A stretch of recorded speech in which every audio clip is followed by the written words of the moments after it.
Court come to order, all rise. Circuit now in session. Honorable Judge James Hankinson presiding. Be seated, please, folks.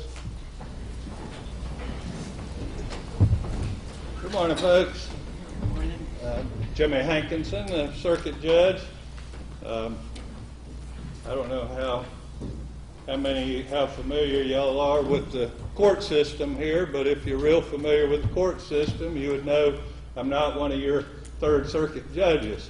I'm a Second Circuit judge from Tallahassee.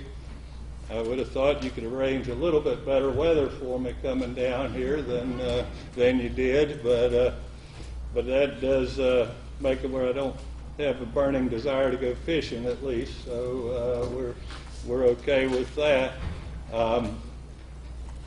The state attorney that is seated here, Mr. Meggs, if you're familiar with your local state attorney, you'll know that he's also not the local Third Circuit state attorney. So he's the state attorney in the Second Circuit, also out of Tallahassee.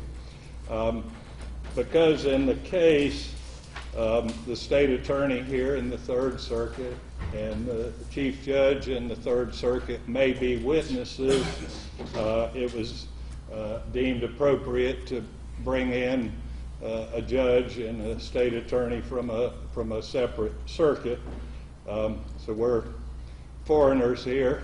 That shouldn't enter into your deliberations in any way, shouldn't have anything to do with your consideration of this case. That's just the way it had to occur due to these circumstances. So, one other aside I want to make, and the case we're going to try today is State of Florida versus Trussell. This is a criminal case.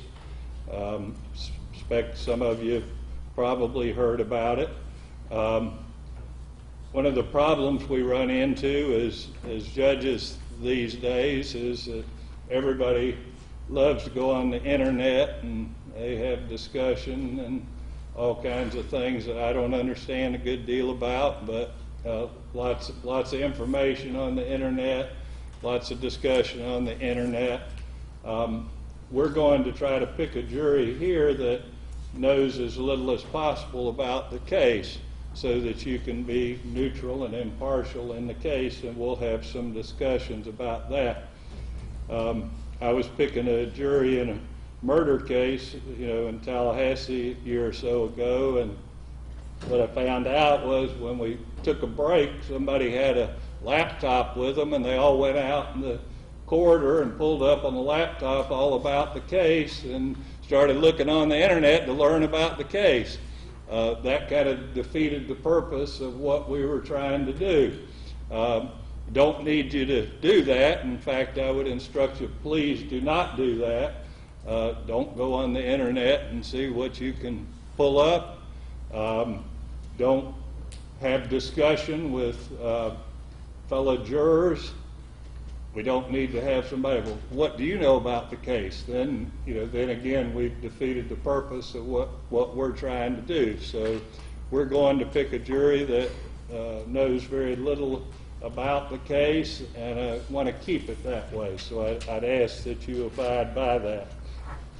The first thing I need to do now is qualify you, and these questions may seem a little simplistic to you.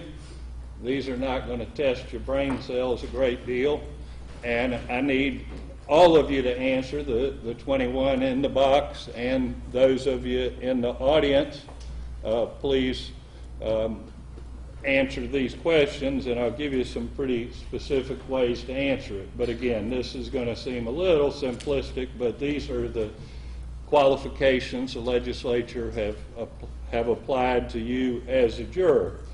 Each of the following questions is based on a specific statutory provision that would disqualify you from serving as a juror.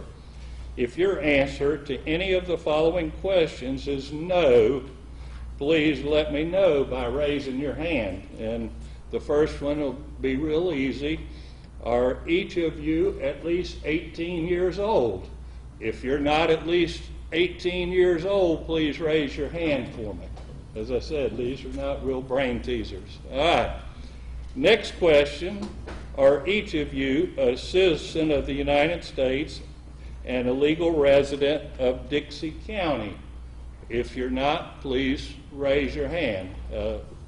Citizen of the United States and a legal resident of Dixie County. Anybody here not qualified? Do each of you possess a driver's license or identification card issued by the Department of Highway Safety, or have you executed an affidavit attesting to your eligibility to serve as a juror?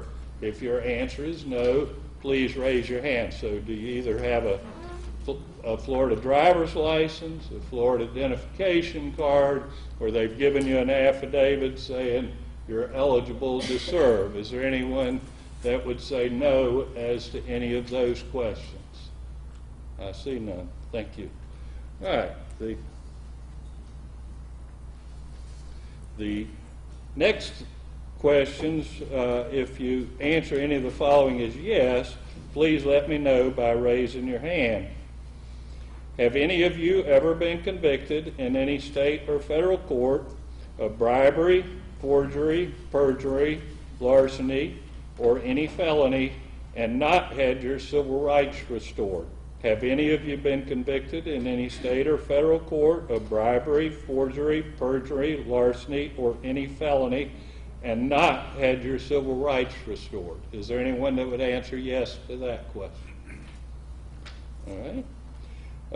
Are any of you at the present time under prosecution for any crime, either in state or federal court? Is anybody currently being prosecuted for a crime? Now that doesn't, speeding tickets don't qualify, so you got a speeding ticket, that doesn't get you out of here today. But if you have some criminal matter pending, we need to be aware of that. Anybody have a criminal matter pending? All right. Your name, sir? Arthur Cherry. Okay. We'll talk to you if you end up front. All right. Y'all will help me remember that to the attorneys. Now there are some discretionary excusals that the legislature has provided. Discretionary means you can exercise them or not. You're not disqualified, but if you fit into one of these categories, you can be excused if you desire. Are any of you full-time sworn federal, state, or local law enforcement, full-time sworn federal, state, or local law enforcement officers or investigative personnel and desire to be excused? Are any of you full-time law enforcement and desire to be excused here today? Yes, sir. Your name, sir? Alan Estes. And what law enforcement are you in? Department of Corrections. And what is your position there? Sergeant. Okay. I think that would qualify. Does either side have different belief? Judge, I think he is qualified to serve. I think it would give him a... Right. Are you asking to be released, Mr. Estes? If possible. All right. Do you have arrest authorities? Statutorily, I believe so, but. Yeah. Okay. All right. No, it's not exercised. All right. I'm inclined to excuse Mr. Estes unless somebody has objection. Ms. Garcia? Your Honor, as we go further, if I see a basis, I'll let you know. I'm going to excuse him. All right, you're excused, Mr. Estes. Let's fill in the next juror would be.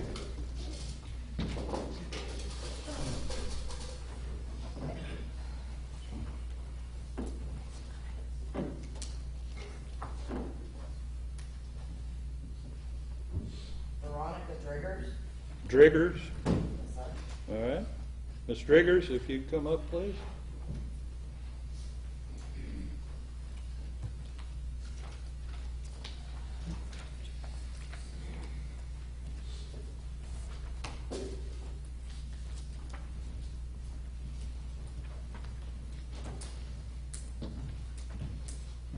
Okay. Did I miss anyone else? All right, again, on discretionary, this is, you can be excused if you desire. Are any of you an expectant mother or a parent not employed full-time with custody of a child under the age of 6? So either an expectant mother or a parent who is not employed full-time who has custody of a child under the age of 6 and wishes to be excused. Would anybody that fits in that category desire to be excused? All right. Are any of you 70 years of age or older and desire to be excused? So you don't have to tell me you're 70 years of age or older unless you want to be excused. Is that a little tricky? So anybody 70 years of age or older and wish to be excused? All right. I see no hands. Have any of you reported for state jury service? State jury service, federal jury service does not qualify in the last year. So have any of you been here for jury service in the last year and desire to be excused? Anyone? Huh? Are any of you responsible for the care of a person who, due to mental illness, mental retardation, senility, or other physical or mental incapacity, is incapable of caring for themselves and desires to be excused? That's a little bit long-winded, so let me read it one more time. Are any of you responsible for the care of a person who, due to mental illness, mental retardation, senility, or other physical or mental incapacity, is incapable of caring for themselves and desires to be excused? Anyone? All right. If you would stand up for me, please, ma'am. Okay. You fit in that category? Okay. And your name, please? What's that? Joanne McGuire. McGuire. All right. And you desire to be excused, Miss McGuire? I'm caring for my son. He had anal surgery, and he's with me from Mayo Clinic. I have to pack and repack throughout the day. Okay. You're excused, Miss McGuire. All right. Did I miss anybody else? All right. So you all are qualified as jurors. Next thing we're going to do, and it may seem a little bit funny, but we have a different oath for each stage of the proceeding. Before you get done, you'll have, if you sit on the jury, you'll have taken 3 oaths. I think maybe they thought they didn't catch the first time, but so we make sure that you give plenty of opportunity for the oath to catch. But I've not forgotten that you've already been sworn for qualification purposes, but I ask each of you to please stand. And Madam Clerk, if you would swear them for our purposes.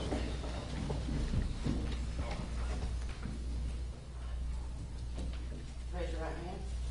Do you solemnly swear or affirm that you will answer truthfully all questions asked of you as prospective jurors, so help you God? Thank you. Have a seat.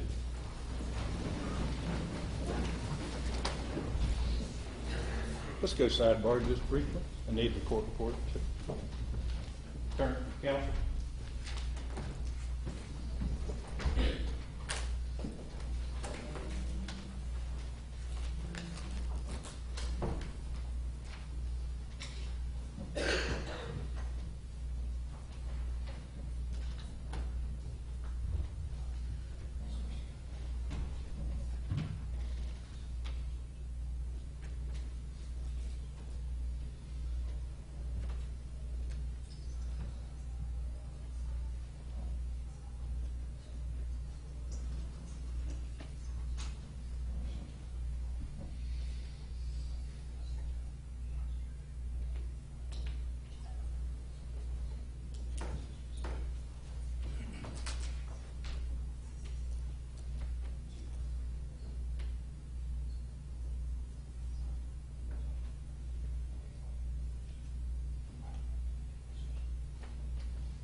Just kind of a housekeeping matter.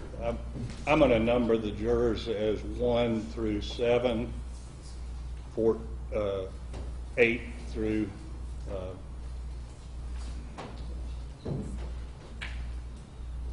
14, and then through 21. So I'm going to start at 1 in the bottom left corner here, just for record-keeping purposes.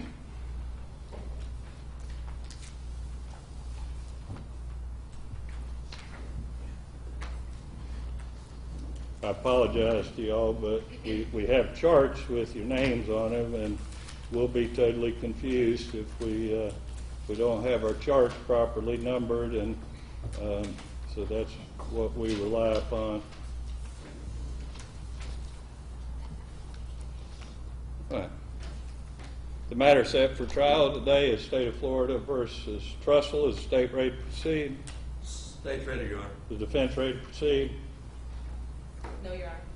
All right, well, we're proceeding. As I indicated, I'm Jimmy Hankinson. I'm a circuit judge out of the 2nd Judicial Circuit. We do have, you'll see in front of me, a lady here who's the court reporter, official court reporter for the circuit. She's taken down everything that goes on here today.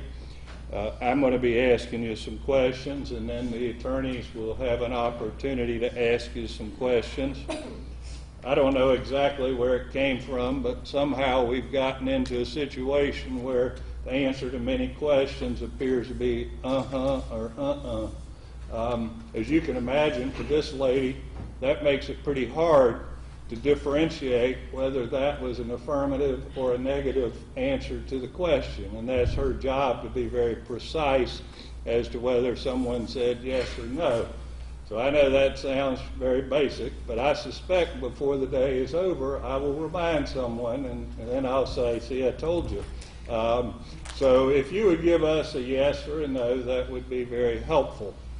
Along the same lines, when we're asking you individual questions, a nod of the head, I can see a nod of the head, but again, that's pretty hard for her to get down an affirmative nod of the head or a negative nod of the head.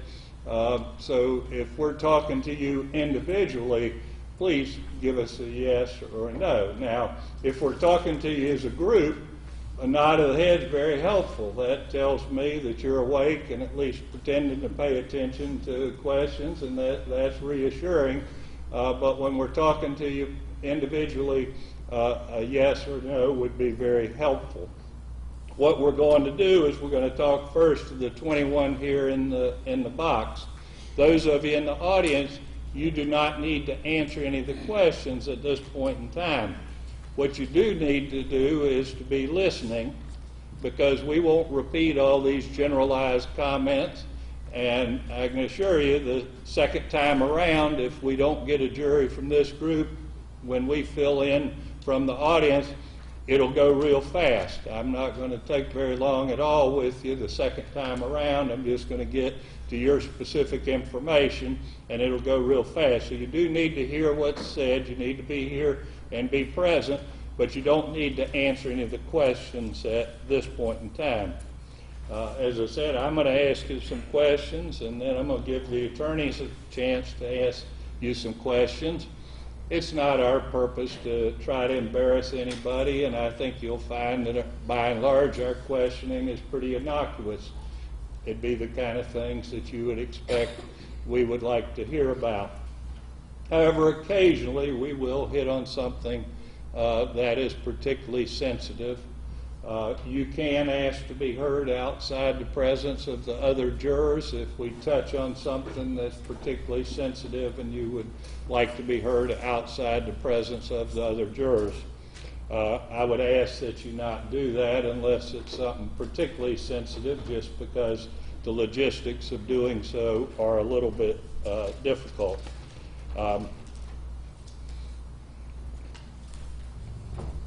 One of the things that the attorneys like to know about jurors is what kind of prior experience they've had as a juror. I'd just like to see a show of hands of those of you who've previously served on a jury. I don't mean just here for selection, but actually served on a jury. If you'd raise your hand, please. All right, on the front row, Ms. Parsons. How long ago was it when you were on a jury? About 6 years ago. Okay, and was it a criminal or a civil matter? Do you understand the distinction? Civil matter, okay. And without going into what the jury did the jury make a decision? Yes, I did. And were you the foreperson of the jury? No. Okay, thank you, ma'am. On the second row, I think I saw some hands on the second row. Okay, Mr. Cole, is it? Yes, sir. How long ago was it when you were on a jury? It's been a few years. I don't really remember, but it's been a few years. Okay. You remember whether it was criminal or civil? Or criminal is when somebody's been arrested and Yes, charged yes, with criminal, something. both criminal. Okay. And how many were you on? Well, twice. Two of them, and both of them were criminal? Oh, God. Yes, sir. I would say so. I mean, it's Yeah. been- Or do you remember what the charges were in either of the cases? One of them was, my first one was spellable. I'm just nervous, that's all. I know. Everybody's a little nervous here. First one had to deal with, what it dealt with is what you're asking? No, I'm just trying to look for the charge. In other words, was it a burglary? Was it DUI? Was it a theft charge, a drug charge? Drug. Drug charge? Yes, sir. Okay. And the other one, do you remember what type of charge it was? Something to deal with between the officer and when the guy. Okay, resisting arrest type charge? Something like Okay. that. Without going into what the jury did the jury make a decision in each case? Yes, sir. And were you the foreperson in either case? No. Okay. And I think Ms. Crock, did I see your hand? How long ago was it? When? I served a couple of times. Okay. This one was about 3 years ago, I guess. And that was criminal. Okay. We came to a decision. Okay. Remember what the charge was in the case? DUI. Okay. And were you the foreperson? No. All right. And you said there was another one before that? Drug case. Okay. How long ago was That that? was probably about 6 years ago. Okay. And were you the foreperson in that case? No. And did the jury make a decision? Okay. All right. And was those only two times? Then one's federal. In a federal jury? Is that a criminal or civil? Do you remember? Criminal. All right. Do you remember what the nature of the charge was in that case? Was Drugs, okay. Without going into what the jury did the jury make a decision? yes. And were you the foreperson? All right, so you've been on 3 juries. All right. So I see another hand on the second row, on the back row. Oh, I'm sorry, Mr. Harvey? Yeah, How long ago was it when you were on the jury? about a year ago. What's that? About a year ago, Okay, you remember whether it was criminal or civil? it's criminal. You remember what the charge was? Guy stabbed his wife. Okay. Without going into what the jury did the jury make a decision? Yeah. And were you the foreperson? No. Is that the only time you served on a jury? Okay. And I believe, did I see Miss Lewis? Did I see your hand up? How long ago was it when you were on a jury? About 30 years ago. A long time ago. Do you remember anything about it? Well, it was more of a mock jury trial. They called us, I mean, we went through the whole proceedings and everything, but it was more to find out what a jury would do Okay. if they actually went to court. Oh, okay. Okay. Have you ever actually served on a regular jury? All right. Others on the back row? Yes, ma'am. Ms. Thornton?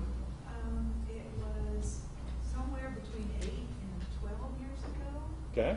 It was criminal. The charge was murder. I was an foreman, and the jury made a decision. Okay. All right. Did I miss anybody? Let me say that, yes, sir, Mr. McMurray, you kind of holding your hand up a little bit. All right. So, civil, how long ago was that? About 8 years ago. Okay. And were you the foreperson? All right. Did I miss anybody? It will probably come up during the course of proceedings. Somebody will remember something that they should have said earlier. If that happens, just raise your hand. I'll chastise you for being forgetful, and we'll get the information. it most often comes up towards the end, and we'll get some biographical data from everybody, and somebody will say something, and that'll jog a memory with you, and then you'll say, oh, I should have told you. That's perfectly appropriate. Just raise your hand. I promise not to pick on you about it, and we'll get the information. To those of the rest of you, I have to tell you there's not an experience requirement, so the fact that you haven't served before doesn't get you out of here. At this point, I'm going to allow the parties to introduce themselves to you. We'll start with the state of Florida. Your Honor, William N. Meggs, and my co-counsel today is Eddie Evans. All right, and for the defense? Good morning, Inger Garcia. I'm the attorney for Mr. Terry Trussell. I'm Terry Trussell, the defendant. All right, thank you. Do any of you know any of the three attorneys involved in the case? Do any of you know Mr. Trussell? All right, Ms. Wyckoff, is it? All right, we'll talk to you privately about that, Ms. Wyckoff. So no one else knows Mr. Trussell. All right, good. Next thing I'm going to do is have them read to you a list of the witnesses. We'll start with the state of Florida. Mr. Meggs. Would you like me to kind of identify their role? I mean, their No, I think a name will be sufficient. The state expects to call Dana Johnson. We expect to call Major Scott Harden. We expect to call law enforcement special agent with FDLE Frank Linton, John Weed, who is an assistant state attorney. I'm sorry I'm doing it. I didn't mean to. No, I mean, identify their position, it's fine. Cynthia McKittrick, former county judge here. Jeff Siegmeister, who is the current state attorney here, and the chief circuit judge of the circuit, Greg Parker. Thank you. There would be 7 witnesses. For the defense?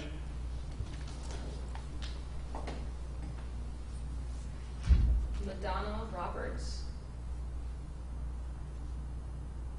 Gregory Parker, You don't need to repeat their name if they've already been mentioned once. Melanie Vaughn,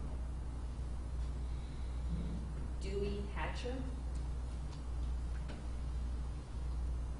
Shirley Ann Cooper, Tim Alexander, Cheryl Pridgeon, Chuck Farmer, Dwayne Rollison, Mark Raines, Charlie Christ, Roger Dowdell,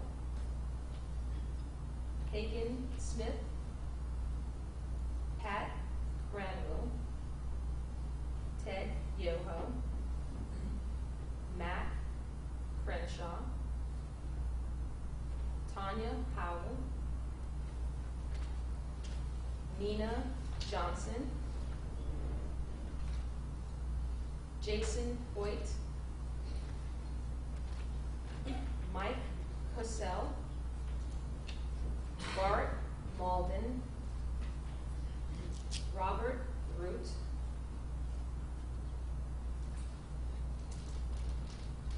Benita Coben, Dawn Dubois, Christy Johnson, Bob Anderson, Judy Hoydevint, Frank Linton, Annie White, Joshua Quigley, Keith Wilmer, Cindy Hernandez, Greg Wigginton, Robert McDonald, Kenneth Kent, Fred Baggett, John Wolfgram, Vanessa Copenegro.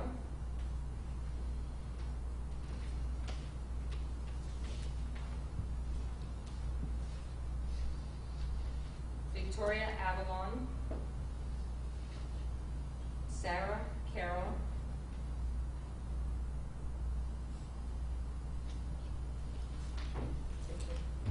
All right. Does anyone know any of those persons personally? I know a couple of them were elected officials or former elected officials, just, that they're your elected official. I don't need to know that. So what I'm talking about is any of you know them personally? Anybody? Okay, let me start on the front row. Miss Whittington, who do you know? The school board. Okay, and which ones do you know, or you know? Mark Raines, Cheryl Frizzens of Okay. University. Okay. What's your connection with the school board? I used to teach here. I taught 34 years. Okay. Who would you say among that group, is there anyone in there you're particularly close with? No, well, Mark probably close to. How often would you say you talk to him? I see him mostly at ball fields. At what? At the ball field with the Okay. grandchildren. Sports games for the grandchildren? Okay. If those people were witnesses, anything about the fact that you know them would make it difficult for you to consider their testimony like you would anyone else's? Okay. All right. I have one question. Does it relate to the witnesses? No, sir. All right, we'll save it. All right, others on the front row know any of those persons personally? Okay, on the back row, Miss Rollison, who do you know? I'm related to Dwayne Lawson. He's my nephew. Okay, And Dewey, actually, he's also married into my sister's family. who was that? I'm sorry. He's married into The second one I didn't catch. Dewey Hunter's son is married to some of my sisters. Okay, so he's an in-law of some sort. I know that there's people on the school board, Okay. Mark Raines and Virginia, Okay, Alexander, and okay. County Manager. Are you particularly close with any of them? No, other than the family matters, like Dwayne is my nephew, I see him occasionally. Okay, how often would you say you see him? 2 or 3 times a year, I see him around town quite often, there's nothing that we've involved. Okay. If they were witnesses, anything about them being a witness would make it hard for you to consider their testimony like you would anyone else's testimony? No. Okay. And Ms. Wyckoff, who do you know? Probably 3/4 of the list. School Okay. board being a teacher, Mark Raines, Sunday school, church every Sunday, Okay. Tim Alexander, Scott Harding, to emergency management, Okay. doing emergency response. Okay. We're going to talk to you privately anyway, so we'll get into that in a little more detail. Talk to you privately. Ms. McCausland, is it? All right. See, I told you we'd have a. All right. Yes. Yes. And who do you know, Ms. McCausland? Rolliston, only as I employ him as my boatman. Okay. All right. Anything about your dealings with him make it hard for you to consider his testimony like you would anyone else's? All right. All right. Any others on the second row? On the back row, I think Ms. Thornton. Who do you know? Mark Raines, the school board, Cheryl Virginia, Tim Alexander, Tom Rollison.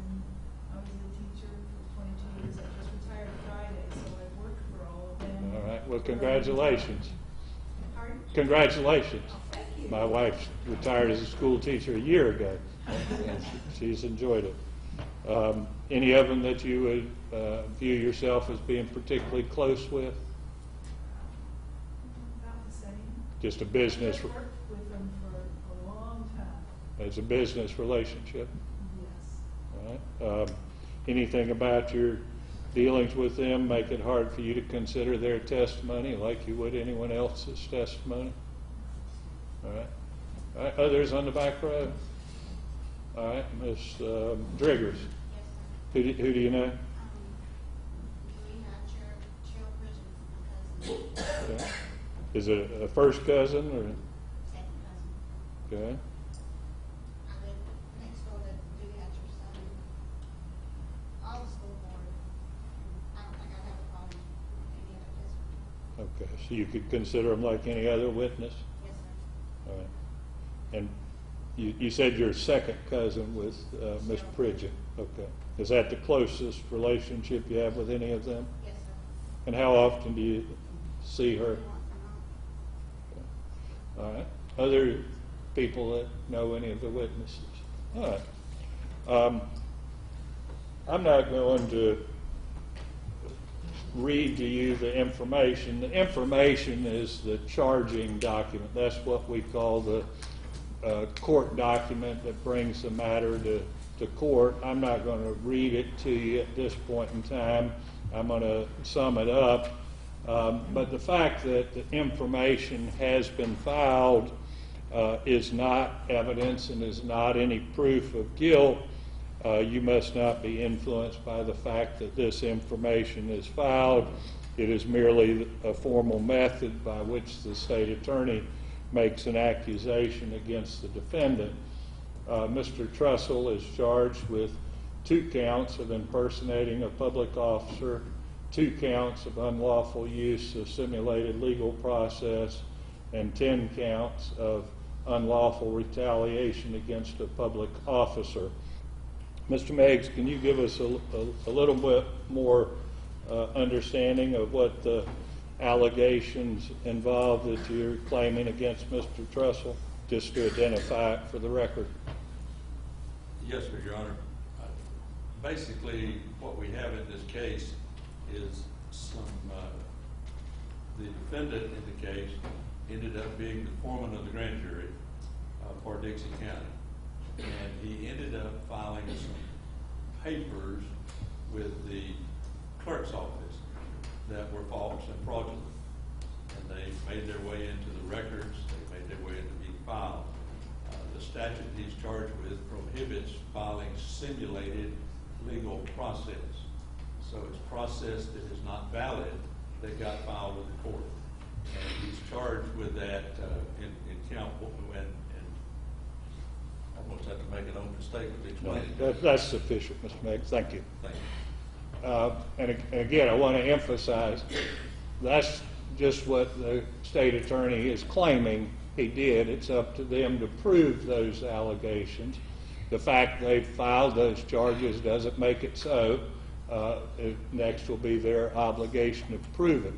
Now, but I had him explain that because what I need to know is whether some of you know something about the facts of this case. I know it got some publicity. Probably some of you have heard about it. Some of you may have read about it. And those of you that know anything about it, what we're going to do is we're going to talk to you privately. Please don't just blurt out something here, because what we don't need is everyone else to know what you know. Sometimes I ask this question and I'll get some juror and they'll say, well, Judge, the only thing I know is blah, blah, blah. And then everybody else has just been told what you know, and we don't need that. So what I want to get is just a show of hands of those of you that know something about the facts of the case, whether it be from reading about it in the paper or talking to somebody or whatever your source of information might be. And I'm gonna get a list of those, and then we're going to talk to you privately about what you know. So if you know something about the facts of the case, please just raise your hand and let me know that. So let's see, on the front row. So no one has any recollection of knowing anything about the facts of the case. And I'm kind of looking for a nod at this point in time. Okay. On the second row, Ms. Wyckoff says she's heard about it. Anybody else on the second row think they've heard something about it or know something about it? Nobody else? All right. And on the back row, none of y'all have, all right, Mr., let's see, it's Mr., how do you say it? Balat. All right, Mr. Balat. All right, so we'll talk to you privately. So for the rest of you, if not raised your hand, and I know I'm repeating myself, but I just want to make sure it's clear. y'all don't remember, haven't heard anything about it, read anything about it, talked to anybody about it at all. So you could enter into this thing with a totally open mind because you don't know anything about it. Anybody else need to raise your hand and let us talk to you. So we need to talk to Ms. Wyckoff and Mr. Balot. What we're going to do, we're going to go into the jury room and we're going to talk with them. I'd ask that y'all just stay where you are, or you can stand up and stretch or whatever, and you can have casual conversation. But please don't be talking about the case. Again, we don't need that. And I'd ask, this won't take very long, so I just kind of ask that y'all remain where you are. But if you want to stand up and if you want to have quiet conversation, please don't get into a roar because we want to be able to hear ourselves. But it'd be good for you to talk actually because we don't need you to hear what's going on. All right, so we'll adjourn to the jury room. And Ms. Wyckoff, if you would join us, Madam Court Reporter.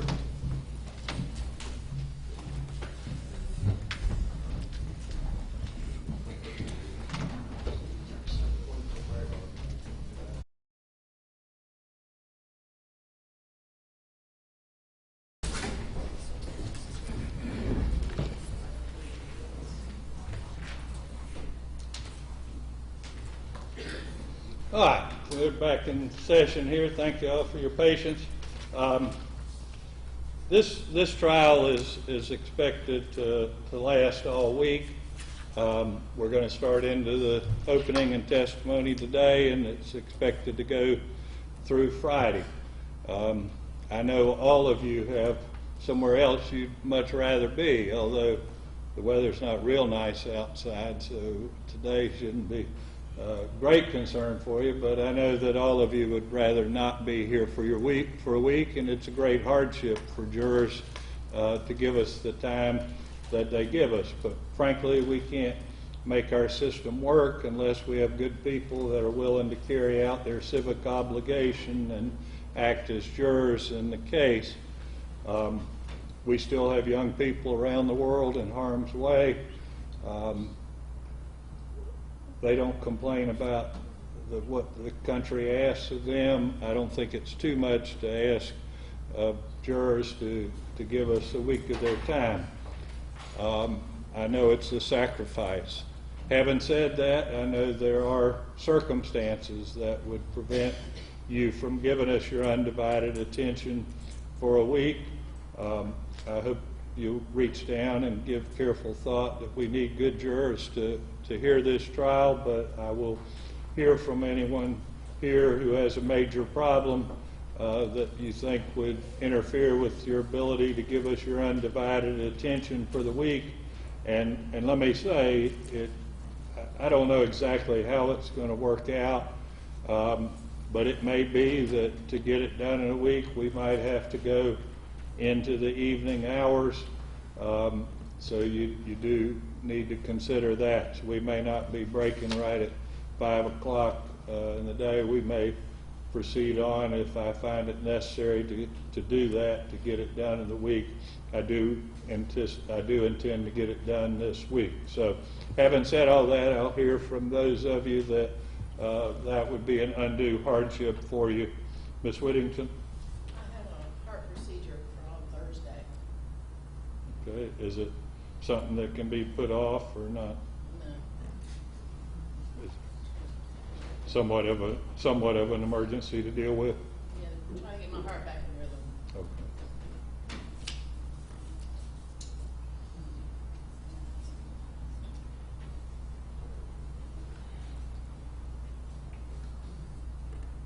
Okay. Okay, others on the front row. Mr. Anderson? I'm painting a house and I got a machine lift rented this week and I kinda have to get the job done before it goes back. Tell me what you do. Painting, You what? painting the house, Okay. And is that what you do full time? that and roofing. Okay. And start again with I what? have a machine lift rented this week and I have to have it back by the end of the week, have the job done. And how big a financial issue is that? It's a $2,000 rental fee on the And do you work by yourself? I work for my dad, How many other people are working for him? just me and him. So is he unable to work if you can't work? I drive the machine room. What's that? I drive the machine for him. So he can't work if you're not there, is that what you're saying? Yes,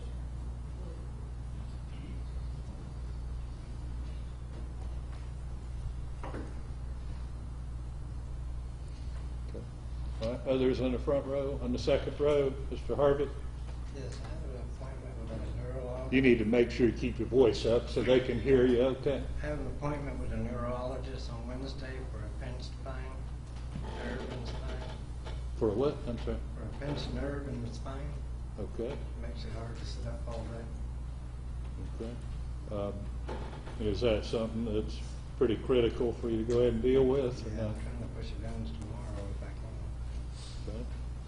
can. Okay. And does that interfere with your ability to concentrate on what's going on? Yeah, I'm supposed to be on meds, but I didn't take any today. So you're in pain as you sit there? Yes, sir. I got documents from the emergency room if you need. When did you hurt yourself? The middle of last week.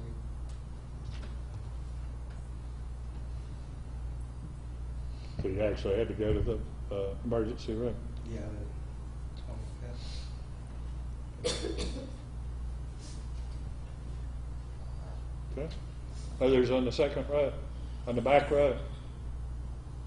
Mr. McMurray? Yeah, I need to wear a beanie or something because I'm gonna get pneumonia. I'm leaking a lot of heat. I feel my throat's closing up now. Well, you can wear a hat. I can wear a hat. Certainly. Can I lay this on my head? You Is could, that you all could right? do that. The women might think you look funny, but, I appreciate it. You can do that. Is that your only problem? Yes, sir. All right, well, if you feel the need, bring a cap tomorrow, if you happen to be on the jury. Other than that, that's your only problem? Good. All right. Anyone else? Okay, thank you all.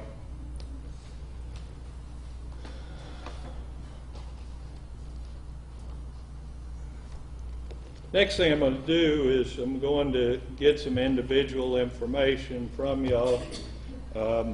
It will be the same question for each of you. So what I'm going to do is hopefully I'm going to ask the first 3 or 4 to kind of get the idea of it. And then hopefully after that I can tell us about yourself, and you'll know these are the questions I want answered. I can drag it out of you if I must, but it'll go a lot quicker that if you'll just give me the information. I don't mean we're trying to rush, but we're trying to use everybody's time efficiently. Just to embarrass you a little bit further, I'm going to ask you to stand to make sure everybody can hear what you have to say. And we're going to start down here with juror number 1, Ms. Johanning, is it? Yes. And just as I said, if you stand up for us, and I'm sorry to embarrass you, but it helps everybody see who's talking. And you don't know what I'm going to ask, and I'm going to kind of interrupt and elaborate on my questions just a little bit, so bear with me if I interrupt you. But give us your name and occupation, please. My name is Donna Johanning, and I'm a PSE clerk for Trenton Post Office. A what clerk? PSE, What does that mean? it's just a clerk. Okay, where do you work? Trenton Post Office. Okay, all right. And your marital status? I'm married. Okay. Sometimes people will tell me they're single, they're in fact they're divorced. They're probably both technically accurate, but if you're divorced, tell me you're divorced, not that you're single, please. I heard what you said, Ms. Johanning. And what does your husband do? He works for Standards Heimstrom. Okay. What does he do there? He's a mechanic, supervisor, truck driver, anything we need to do. Okay. And do you have children? Yes, we do. All right, this is what I need to know as to children. I want to know their age, their gender, and if they're old enough to be working, what they're doing for a living. So if you have a boy who's 6, that's all I need to know. If you have a boy who's 36, I want to know what he's doing for a living. Now, you can tell me their name. I don't need to know their name, but if you're dying to tell us their name, feel free. If they're school age, you don't have to tell us where they go to school. If you're dying to share that information, you may do so. I can just tell you, I've had some jurors that didn't like putting their children's name on the record, didn't like putting their school on the record. This is a criminal proceeding. It's not necessary, but that's up to you. So, but anyway, as I say, all I need to know is age, gender, and if they're old enough, what they're doing for a living. So, Ms. Johanny? He's 31, a son. Okay. And he's on What's- disability. He's what? On disability. Okay. Just the one child? No, I have a daughter that's 29 and she's a housewife. Okay. All right. So the two children? Yes, sir. Okay. And how long have you lived here in Dixie County? 10 and a half years. Okay. And do you have any close friends or relatives who are in law enforcement? And I don't need to listen to the question. It's close friends. I don't need to know. Everybody knows the sheriff. Generally, everywhere you go, everybody says, I know the sheriff. What I'm trying to find out, if you have someone that's close to you that's in law enforcement, all right? Anybody that's close to you in law enforcement? All right. Have you, any family member or any close friend, ever been the victim of a crime? No, sir. All right. Have you, any family member, or any close friend, ever been arrested, charged, or convicted of a crime? And let me say, you know, I'm not trying to embarrass anybody. This may be a question sometimes, may embarrass somebody, but this is a criminal case, so you can understand your experience with the criminal justice system may have some bearing on how you view things. Again, I emphasize it's either you, close friend, or a close relative. If it's not one of those, then just indicate no. So, anybody close to you been arrested? Yes, sir. Who was that? My son. And what was the nature of that? They got him for grand theft. All right. How long ago was that? 20 years ago. Okay. Anything about that left you mad with law enforcement or mad with state attorney or anything like that? No, sir. All right. Thank you, ma'am. All right. Mr. Anderson, give us your name and occupation, please, sir. Dylan Anderson, roofer, All right. And your marital status? single, And how long have you lived here in Dixie County? 22 years. So you grew up here? Yes. Okay. Any close friends or relatives in law enforcement? My uncles, 4 uncles in law enforcement. Okay. They were the Dixie County Sheriff's Office? Levy County. Levy County Sheriff's Office. Okay. All of them are with Levy County Sheriff's Office? One's with Orange County. Orange County. Okay. Have you, any family member, any close friend, ever been the victim of a crime? No, sir. Have you, any family member, any close friend, ever been arrested, charged, or convicted of a crime? No, sir. All right, thanks, sir. Ms. Whittington, give us your name and occupation, please. Edith Whittington, retired teacher, Okay, and your marital status? widow, All right, and how long have you been widowed? 7 years. Sorry, and what did your husband do? He was a teacher and administrator. Okay, and do you have children? I have one son, he's 31, he's the head football coach at Bell High School, Okay. How long have you lived here in Dixie County? 39 years. Okay. Any close friends or relatives in law enforcement? No, sir. Have you, any family member, any close friend, ever been the victim of a crime? No, All right. Have you, any family member, any close friend, ever been arrested, charged, or convicted of a crime? sir. No, sir. Thank you, ma'am. Mr. Gray, give us your name and occupation, please, sir. My name is Daniel Gray. I work as a dishwasher at a steakhouse at Soli's in Chiefland. And I got 22 years with the school board in Sarasota County. Okay. What did you do with the school board down there? General maintenance, Okay. And your marital status? divorced. Okay. And how long have you been divorced? Just approximately. 20 years. Okay. Sometimes people wonder why I asked that question. Sometimes it was last week, and maybe it has a little more significance than if it was 20 years ago. Do you have children?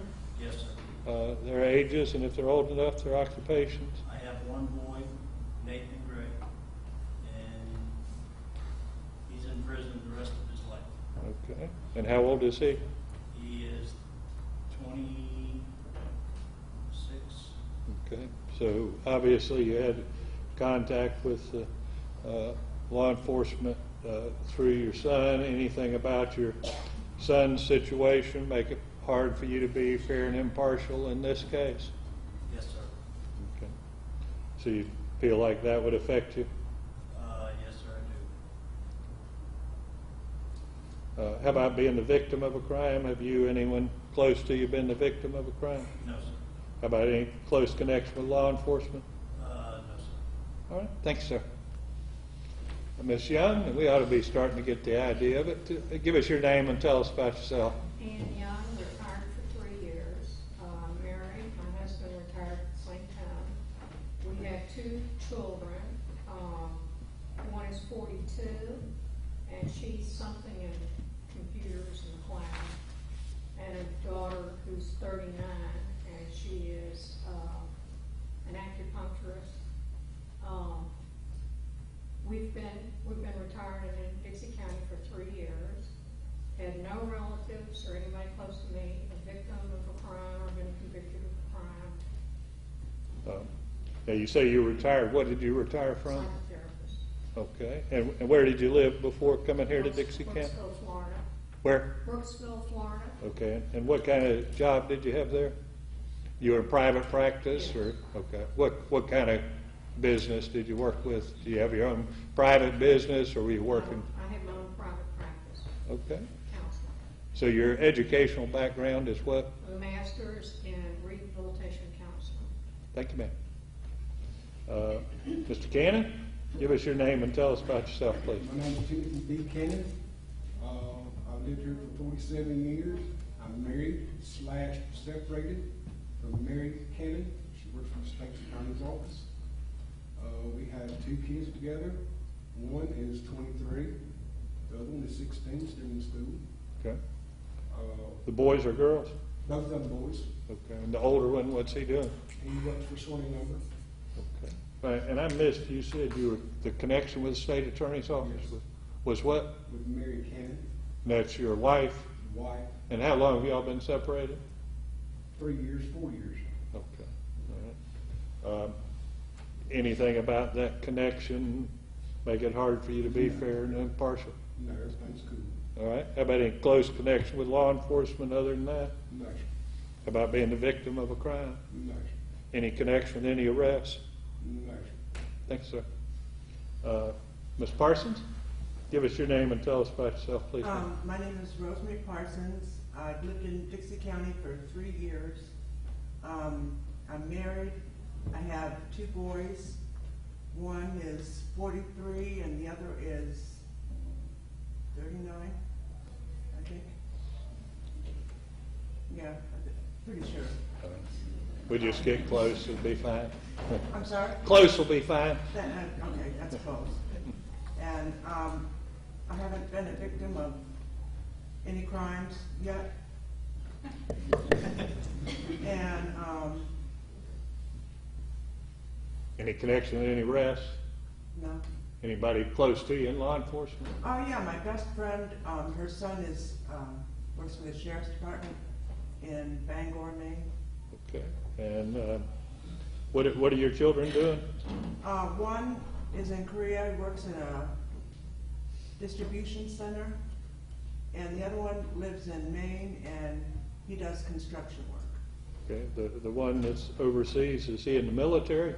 Was. Okay. So now he's in a civilian Right, position yeah. with the military. What did he do in the military?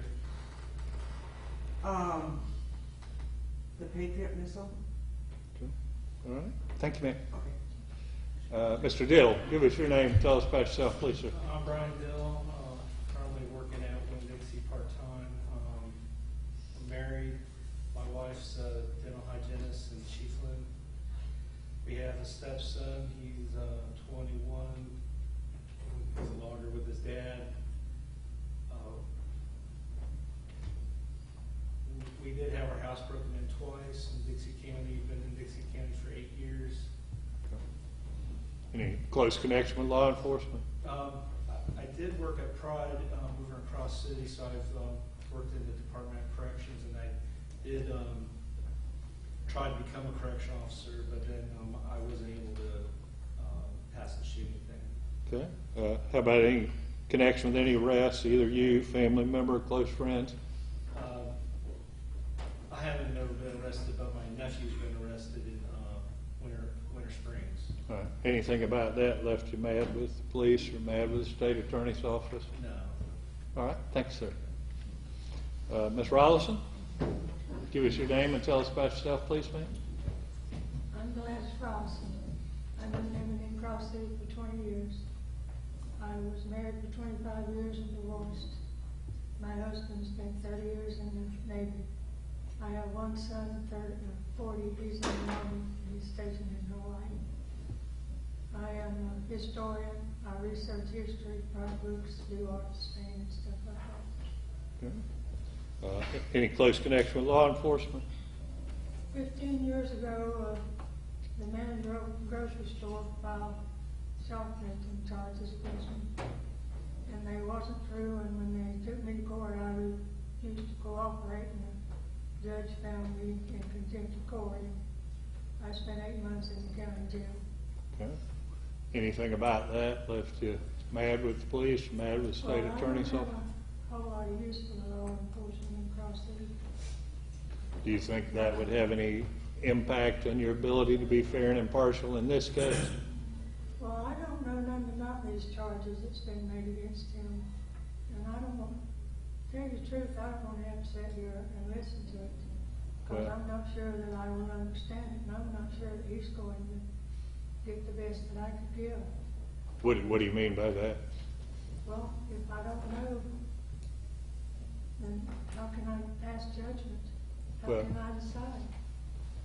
Well, they're going to provide you with evidence that either will or will not prove things to you, but I'm most concerned, I'm sure you're capable of doing that. I'm more concerned with is your legal situation. Would that come into bear on you deciding the case? Can I be impartial? Right. Yeah, I can do that. Okay. All right. How about being the victim of a crime? Well, I've had a lot of crimes committed against me since being in Cross City. My truck was vandalized about 2 weeks ago. It cost me $700 to have it repaired. My house was vandalized a few months ago, and it cost me thousands of dollars to replace all the damage. And there's no law in Cross City. That's the sorriest bunch that ever lived over at that sheriff's office. They would be ashamed of themselves to walk around in that uniform. Well, do you think that's going to interfere with your ability to be fair and impartial in this No, case? just because they're that way don't mean that I am. Okay. You said you're a historian. Where do you work? I work at home And who do you work for? myself. Okay. And is that a source of income? Yeah. And who would pay you for doing that? Well, it depends on whether I sell my books or my art, or If you what? it depends on whether I sell my books or my art, or I also have collections. All right. So you sell these things? I collect things related to the history of the county and the state. Okay. And you sell them on the internet or what? No, I have a lot of personal Just things. personal connections that you...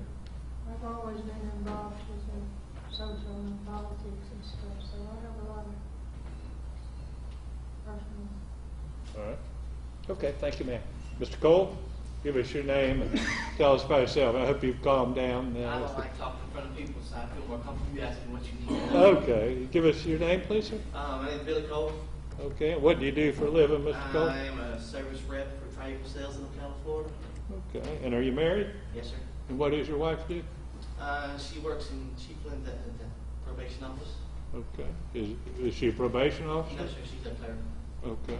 And do you have children? Yes, sir, two, a 6-year-old and a 16-month-old. All right. So, boys or girls? 2 little girls.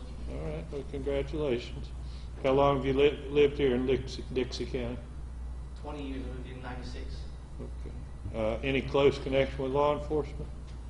No. How about anybody close to you, or you've been the victim of a crime? Well, my wife works for DOC, I'm sorry. Right. Question before. Yeah.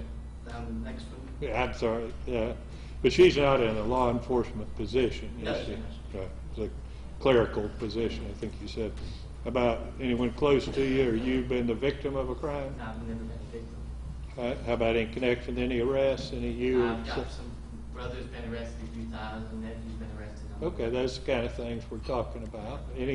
Anything that you got personally involved in? You ever go to court with them? No, sir. Anything about their situations left you mad with the police or mad with the state attorney or anything of that nature? No, sir, it's their own fault, so. All right, thank you, sir. Sir. Ms. Crop, give us your name and tell us about yourself, please, ma'am. I'm Adrian Crop, and I just retired. I moved to Dixie County 6 months ago. What did you retire from? Well, my husband and I have several businesses. He's a consultant and a realtor, and I just worked in the office. Okay. And where did you live previously? Gainesville. Okay. As soon as somebody tells me they're retired, the next question is going to be from what? So you might as well go ahead and tell me that. So, and I have a son that's 36, and he's a realtor and owns some property management. okay. Any close connection with law enforcement? No, About being the victim of a crime? Any connection, any arrest? no. Thank you, ma'am. Mr. McCausland? My name's Maureen McCausland, and I am 3 years retired from nurse practitioner. I lived in Dixie County for 3 years. Never been arrested, don't know anybody that's ever been arrested. Your marital status? I am married, and my husband will retire in about 3 weeks, and he is currently working for the Federal Aviation Administration. Okay, what does he do with them? He is the assistant principal operator inspector for Southwest Airlines. Okay. How about any close connection with law enforcement? No. About being a victim of a crime? No. Thank you, ma'am. Thank you. Mr. Harvey, give us your name and tell us about yourself, please, sir. Yes, I'm William Harvey. I'm a dirt and roadway operations supervisor for Walsh Construction. I've been in Dixie County for about 25 years. Your marital status? Legally separated for 15 years now. Okay. I have a 13-year-old and an 18-year-old daughter. The oldest one's just starting UF this year. Okay. Any close connection with law enforcement?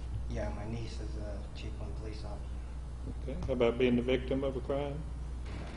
Any connection, any arrests? Some traffic issues. Okay. Anything that was actually a criminal, DUI, reckless driving? I had a DUI in 13. I beg your pardon? 2013, I had a DUI. Okay. Anything about that left you mad with the Sheriff's Department or mad with the State Attorney's Office or anything? No? All right. Thanks, sir. Ms. Thornton, tell us about yourself, please, ma'am. I'm Connie Thornton. I just retired from teaching 22 years. I'm married. My husband's a retired teacher also.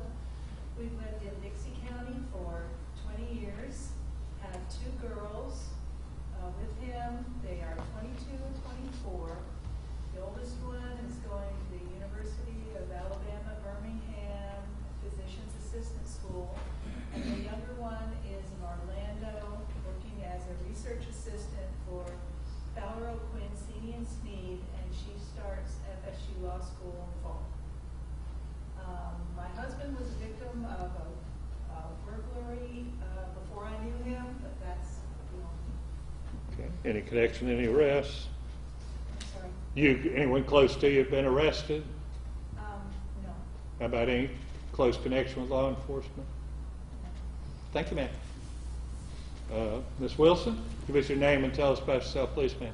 I'm Marjorie Wilson, been a full-time resident of Dixie County for about 10 years, married for 40 years.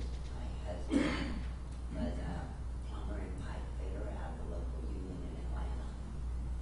I have a 39-year-old son who is still in the union in Atlanta. He's what? I'm sorry. A union plumber Okay. in Atlanta. I have a 36-year-old daughter, 8-year-old granddaughter, and 2-year-old grandson, and a 1-year-old boxer have moved in with us recently.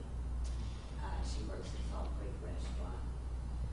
I have no personal involvement with law enforcement. I myself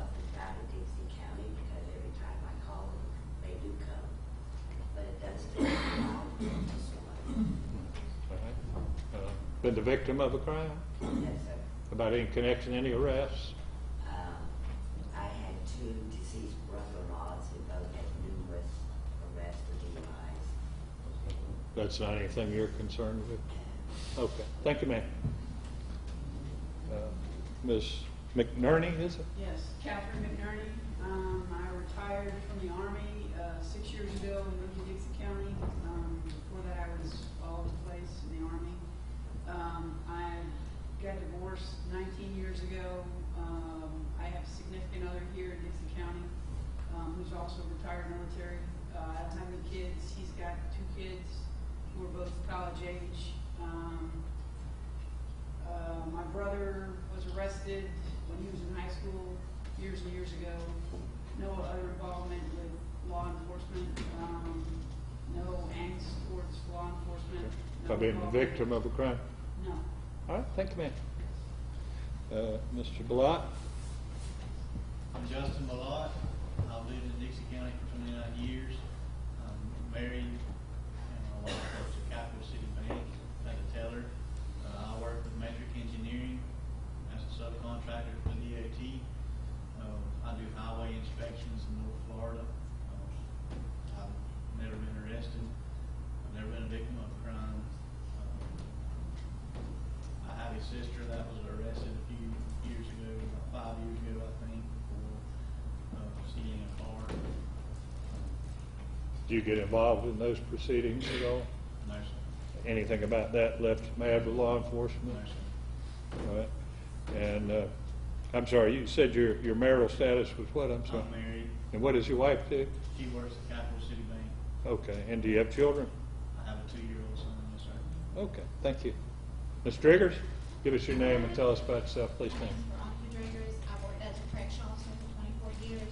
I'm married. My husband works as a teacher. I have a 21-year-old daughter. She's in college and working at a department store. 14-year-old son. Besides work, I don't have no connection, close connection with law enforcement. Never been a victim of crime or had crime close to me. All right. Thank you, ma'am. Mr. McMurray?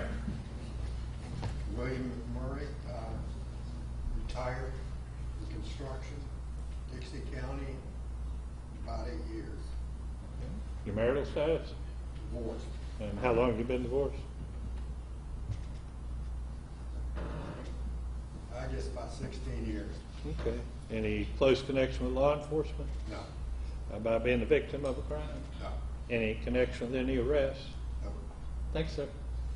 And Ms. Lewis, give us your name and tell us about yourself, please. Diane Lewis. I've been here in Dixie County for 20 years, on disability for both physical and psychological. No family members in law enforcement, never been arrested. All right. About being the victim of crime? Yes, sir. All right. What have you been the victim of? Person. Okay. Why don't we step down? We'll just step over to the sidebar. Come on over here, Ms. Lewis. Have the court report, please.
All right, I know we've been going a long time and we're due for a break. Let me finish before you head out the door. We're going to take a break here. We'll take about 20 minutes. There's no clock in this courtroom. I'm used to having a clock on the back wall, and I tell them by that clock 20 minutes. So you're going to have to go by my clock. It says it's 10:50. We'll start back at 11:10. But I need you people to be back in the same seats you're in now. Y'all can sit where you want, but on that side of the courtroom. Please don't discuss the case among yourselves. Don't go out and crank up the internet and see what you can learn. Need to be just the way you are. I want to see counsel and the court reporter at sidebar. Y'all may step out. 20 minutes.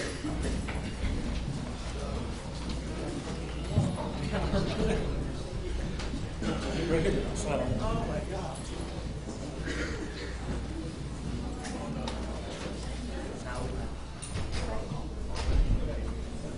Attorney.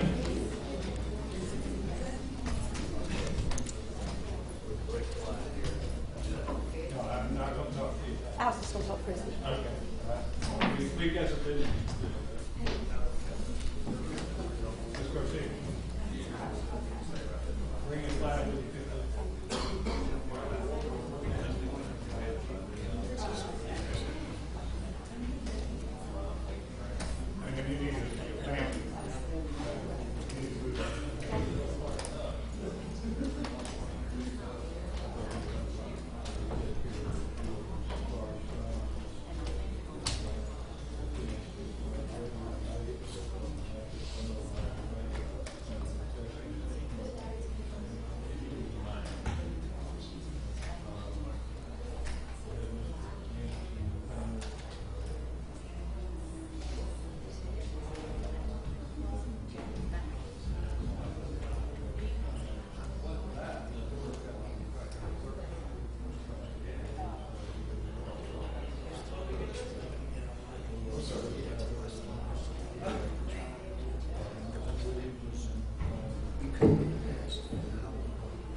Under order, all rise. Third, fourth, and second.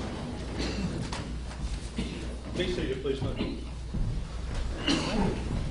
Mr. Meggs, you may inquire.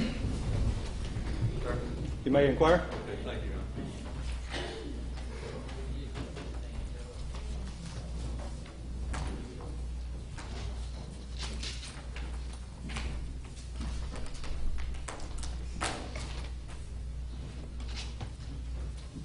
Well, ladies and gentlemen, what we're in right now is what is known as voir dire examination. I'm not sure what that word really means. I think it means to speak the truth, and this is an opportunity when you'll have to speak the truth. And so I have just a few questions that I want to ask, and I will say to you that I'm going to be trying to watch and listen and ask you to really give us an honest, straightforward answer. I know you will. You've taken an oath to do that. But in a criminal case such as this, every crime charged has certain elements to it. And the judge will give you the instructions when he gives you the law. And when the judge gives you the instructions, it'll tell you this is the elements, 1, 2, 3, 1, 2, whatever the number of elements they happen to be. And what you'll be called on to do, if you're selected on this jury, is to determine if the state has established and proven those elements to you beyond a reasonable doubt. So my question to you is this: do each of you feel like you can do that task of staying in that role, and if the elements are proven, return a verdict of guilty? Or if they're not proven, return a verdict of not guilty. Can you do that? I don't want to have to sit here.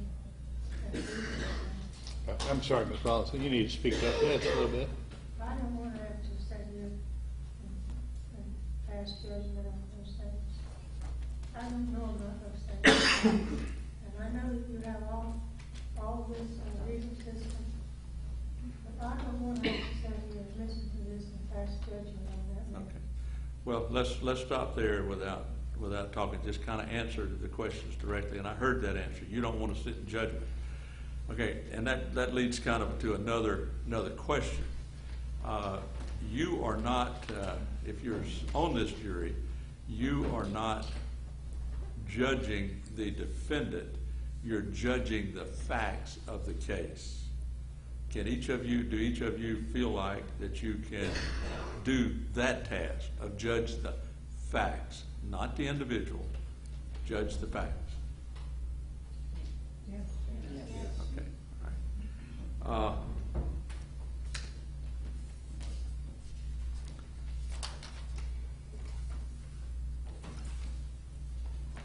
It's kind of natural. It's a natural feeling. We all have that. That you may have a concern about what may happen as a result of your verdict. It could be sympathy. It could be age. It could be the defendant is old. The defendant is young. You just don't feel like you could do that. Would each of you be able to set aside any feelings of sympathy or concern about what may happen as a result of your verdict in this case and decide it strictly on the facts and the law as it is given to you? Yes. Okay.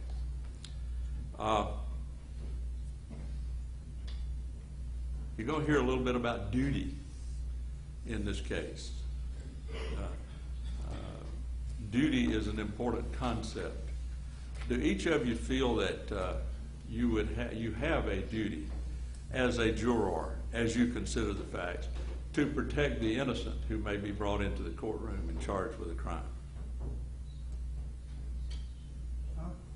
To protect the innocent who may be brought into the courtroom to answer for. Was there somebody harmed by Rodney? Was there someone harmed? Well, I think, Carla, you let me ask. Let me comment on that. Ms. Robinson, one of the things, it's a little bit odd, truthfully, in jury selection. We don't get into talking about the facts in jury selection, and we don't get into talking about the law in any detail, because as soon as we do that, then the lawyers, one's going to be making their case to you, and the other's going to be making their case to you, and we don't learn about you.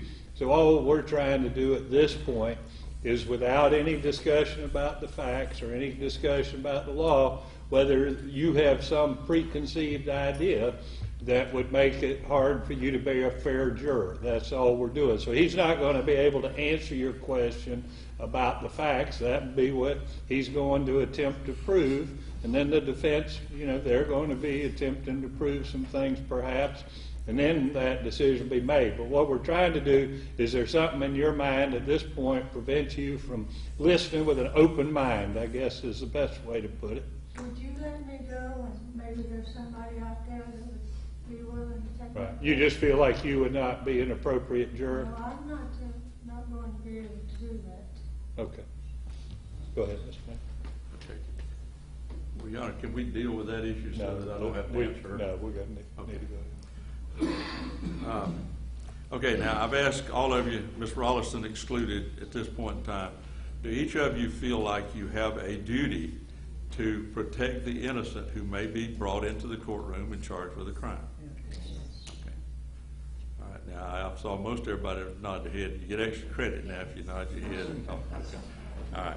Now, by the same token, do each of you feel that you have a duty to convict the guilty that would be brought into the courtroom?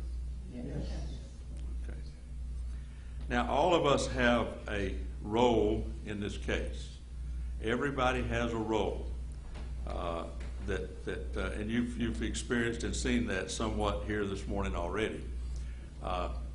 This lady here, the court reporter, her role is to take down what we're saying, and that's what she's doing. She's staying within her role. The judge has a role.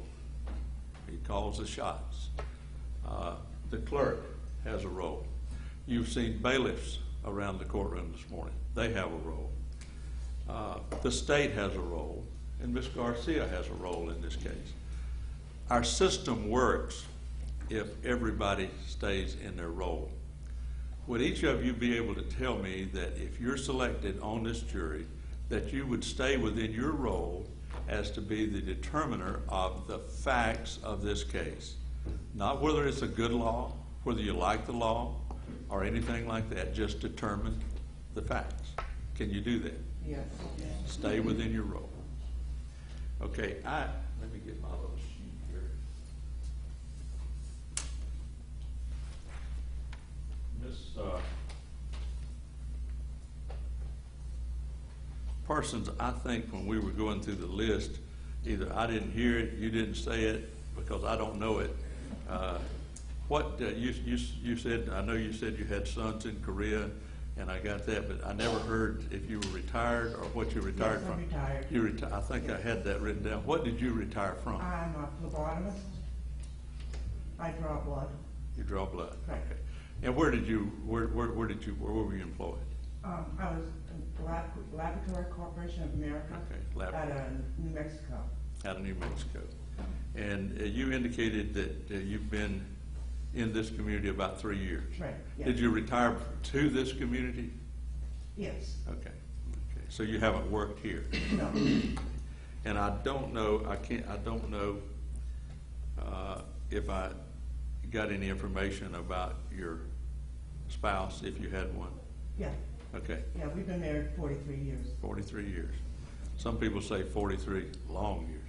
43 good years. Okay. So far. And what did your husband do? He worked with the mentally ill. He was a guardian. Okay. All right. Now, one of the things that, and I will stop at this point. One of the things that I want to ask you is, we're in this courtroom. It's a foreign place to many of us. You're going to hear some terms. You're going to hear instructions. We're going to be doing things, standing, coming, recess, sidebar, all of those kind of things. Would each of you be able to tell me, if you sit on this jury, that you would use and apply your everyday common sense that you use in your public affairs every day? I mean, nothing magical is going to happen here. There's no magic going to happen. There's nothing. Today, or during the course of this trial that is going to be mystical. Just use your common sense and stay within your role. Can each of you do that? Yeah. Thank you. No further questions. Ms. Garcia, We have a brief sidebar. you can proceed with your question.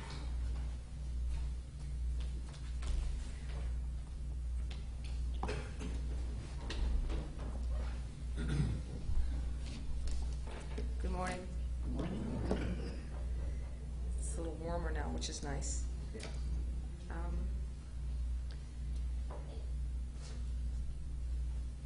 If you had to take a vote now of guilty or not guilty, what would your vote be? Huh?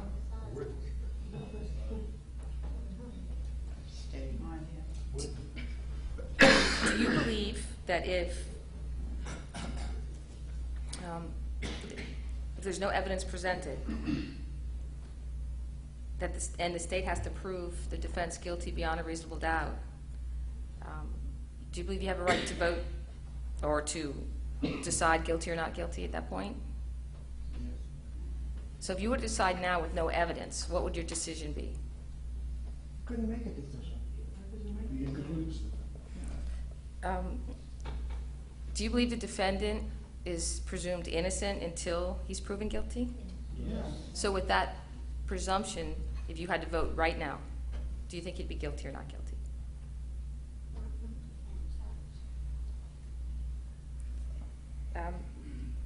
Do you believe that public officials or employees are subject to the same laws as a regular citizen? Yes. Yes. And do you believe that they should be held accountable for their actions? Yes. Do you as an individual think you have a right to bring up that problem in any form? If you think of if you think a public official or someone did something wrong, do you think you have a right to question that action and write to your congressman or disclose? Do you think you have a right to disclose it to a sheriff if you think someone committed a crime? Do you think you have a right to get together as a group and assemble and discuss freely anything you want to discuss? And do you believe that you have a right to call yourselves whatever you want to, whether it be a knitting club or any other name? And do you believe that you guys would have a right to create a written document that would express We're your opinion? beginning to approach facts of the case. Move on to another area, Ms. Garcia.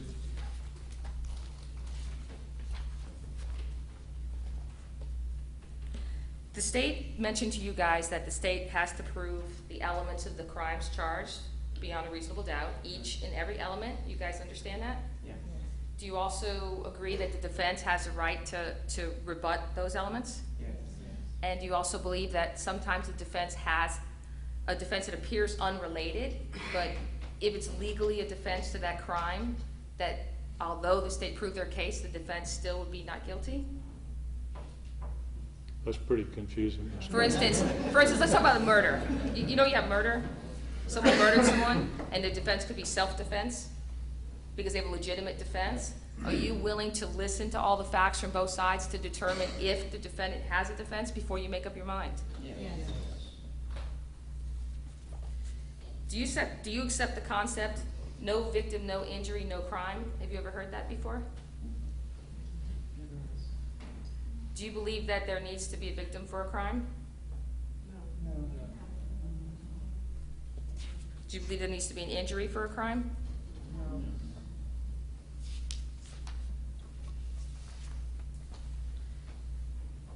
The judge explained to you that this trial may last a week. Right. Is everybody okay with being here for a week, even long hours, to listen to the facts of the case? And do you guys feel that you'd like to hear all the facts of the case before you make your decision? Yes.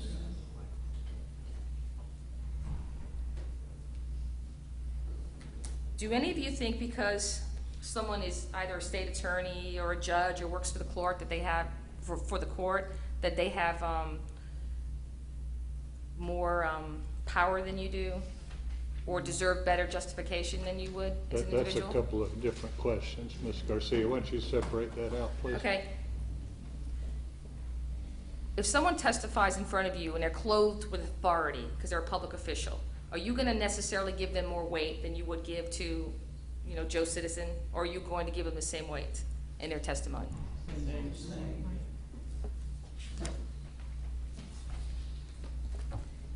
Have any of you, I know we discussed it earlier, have you been involved in a lawsuit where you had to file pleadings, or you got summonses or anything in relation to a court file? Like for divorce, I think a few of you guys said you were divorced, right? When you got divorced, were you served with papers? So would you recognize a court document if you saw it? Yes.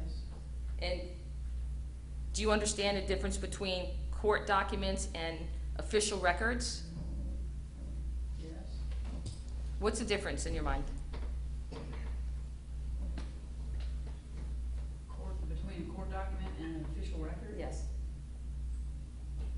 Well, one has been filed in the court and one is, an official record is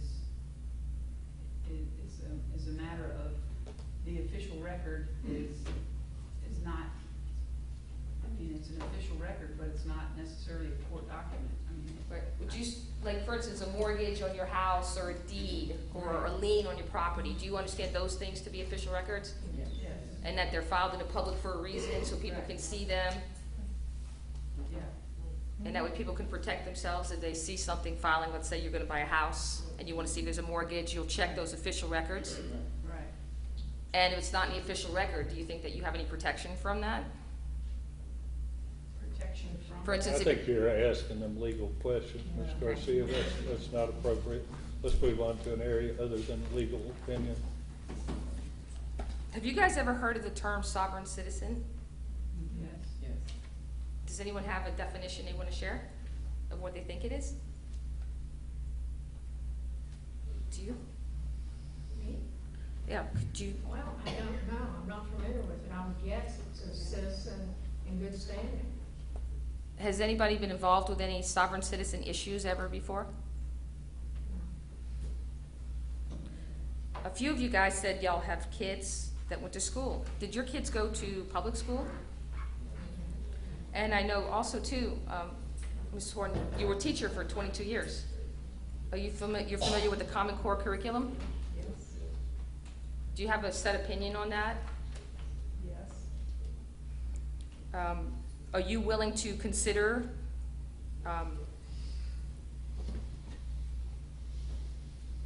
whether or not the Common Core is a good thing or a bad thing when you're debating? Or y'all are back in the jury room talking? I have a pretty strong opinion on Common Core. What's your opinion? I think that it was written by Pearson test makers instead of teachers. I think that it's inappropriate for the younger grades, especially for kindergarten through 2, that they're asking them to do things that are not developmentally appropriate for those age groups. Sorry, but. That's okay. Does anybody here, I'm sorry? It's more appropriate as the ages get older, but I still feel like the curriculum is what they're trying to do. I think they have a set curriculum that they're trying to prove that kids aren't as good as what is developmentally appropriate for that age group, and therefore they can sell their materials to help remediate those students. Does anybody have any stock in either Microsoft or Pearson Publishing? Does anybody here own property? Yes. Have your taxes gone up in the last 2 years that you've noticed? Yes. Was it, do you know what it was related to? Like what line item went up or down in your taxes? So the property value went up, so your taxes went up? Did you see any other related line items that you recognized offhand that would create your taxes to go up? New building being moved on. Anybody else? I remember making a note of it at the time, but I don't remember now.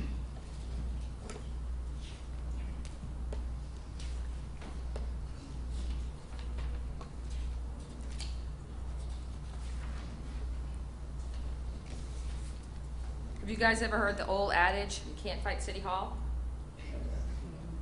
Do you think that you have a right to try? Have any of you guys ever gone out and signed petitions? And do you believe it's okay to sign petitions? Do any of you guys have anyone in your immediate family or close to that that is an elected official?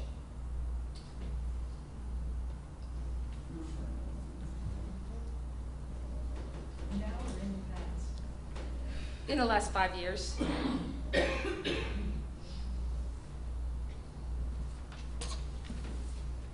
Have any of you guys ever heard of the Tea Party? Have you been to a Tea Party meeting? No.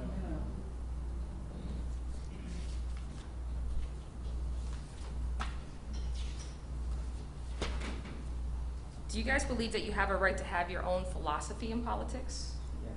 And that you have a right to debate it and discuss it? And you have a right to form an independent opinion? Do you guys, in fact, sometimes debate heartedly with your friends about it and disagree and then become friends at the end?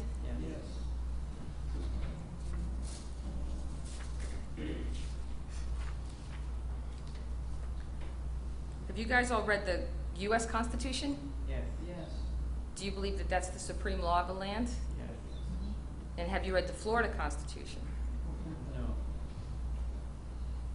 Do you know about the First Amendment? Yes. Do you guys believe that under the First Amendment you have the right to peacefully assemble and petition your government for redress? Yes. Is there anything in the First Amendment that concerns you as far as that right in particular?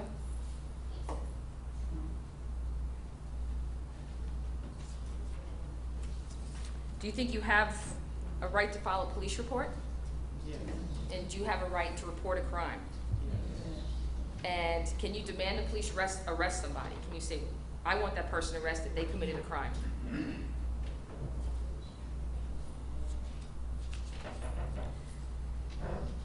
Do you believe if a public official is aware that something illegal is going on, that they have a duty to do something about that illegality?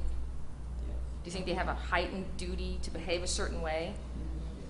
And do you believe that they're governed by their own laws that they create for that particular position?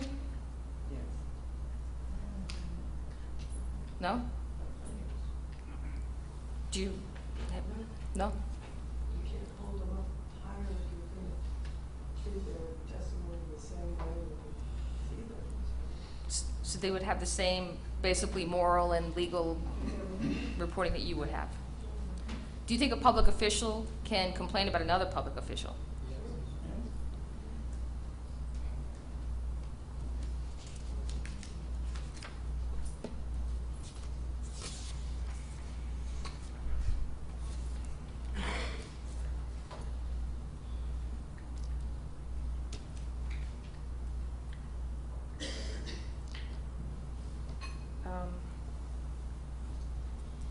Ms. McNerney? Yes, ma'am. Retired Army, you said. Thank you. Yes, ma'am. Do you take an oath when you are in the Army, when you started?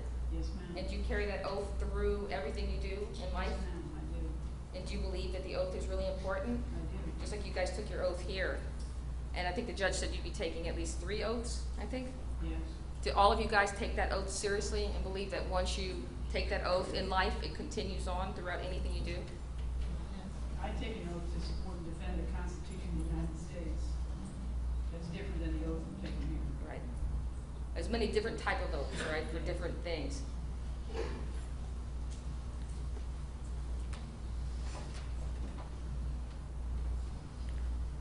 And Ms. Parsons, did you say something about your son being a sheriff?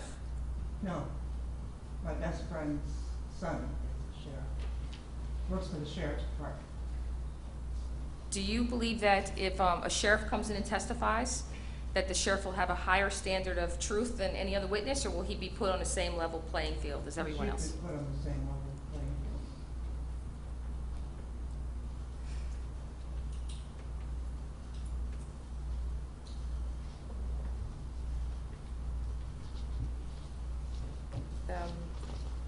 And Mr. Cole, I'll ask you specifically. You had mentioned something about,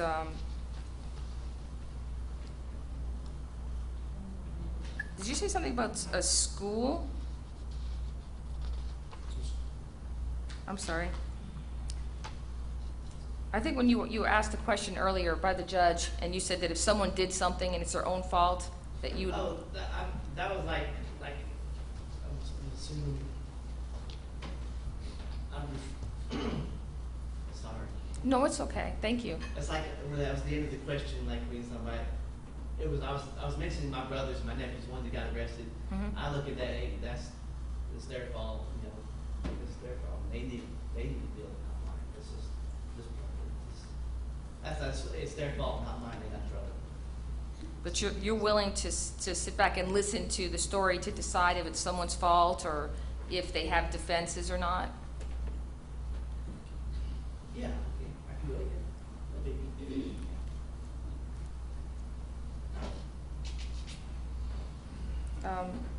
Mr. Dill?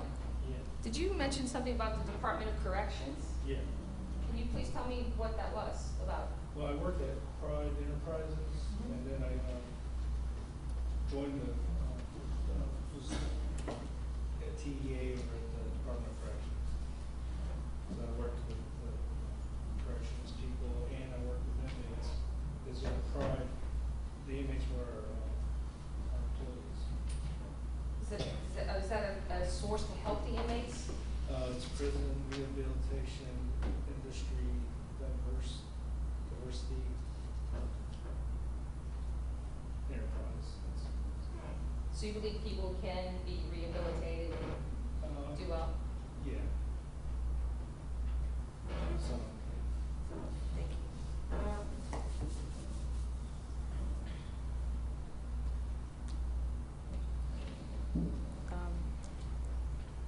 I think it's Mrs. Driggers. You mentioned something about the school board and Mr. Hatcher. What was your relationship with the school board? Cheryl Bridgen is my second cousin. She's on the school board. Okay. Mr. Hatcher, I live by his son. And have you guys had any specific conversations at all about the school board or this case at all that you know of? And you feel like you could be fair if Cheryl came and Mrs. Pritchett came and testified?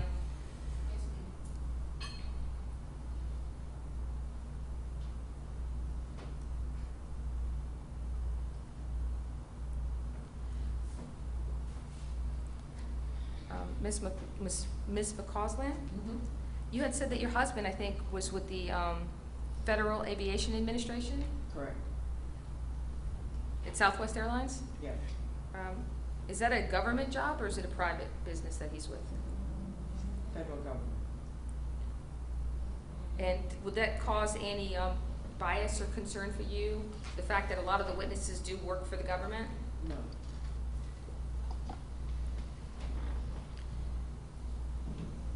Do you guys know what a grand jury is? And do you know the difference between like what you guys are doing and what a grand jury would do?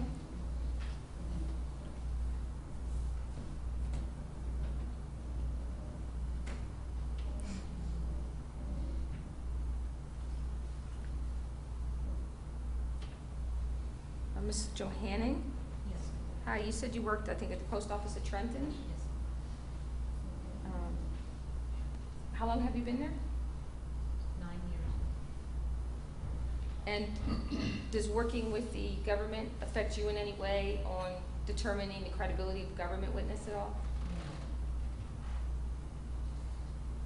I think you had mentioned that you have a son that's on disability. Are you his caretaker in any way? He lives with us, but I can take care of himself. And if you're here late, does that create a problem at all for you? Or?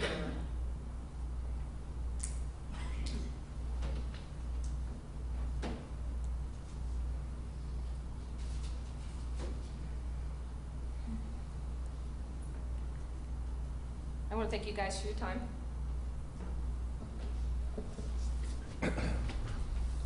All right, the next thing I'm going to do is I'm going to meet with the attorneys and allow them to exercise their strikes.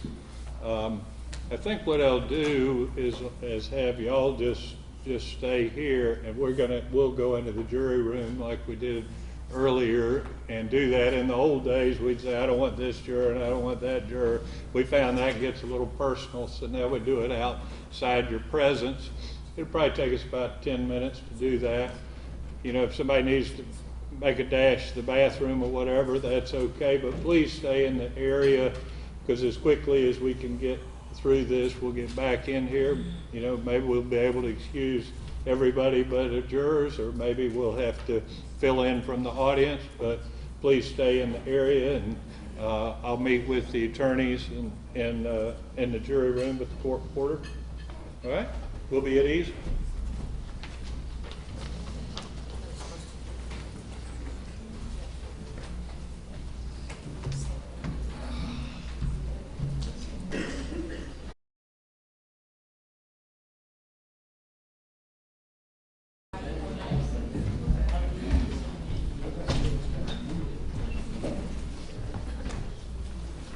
All right, we'll come back to order, please. We didn't quite get it done with this first group, so but I'm going to be excusing these people. We appreciate you being here. You're free to go. Have a good evening. Ms. Johanning, Mr. Anderson, Mr. Gray, Ms. Young, Mr. Cannon, if you would move to seat 1, please. Ms. Parsons, you're free to go. Mr. Dill, if you would move to seat 2, you may want to just wait till I get the people out of the way.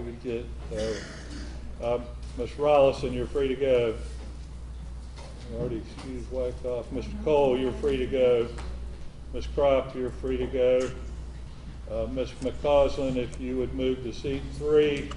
Ms. Harvey, you're free to go. So we ought to have Cannon, Dill, McCausland in the first 3 seats. Come on down here, please.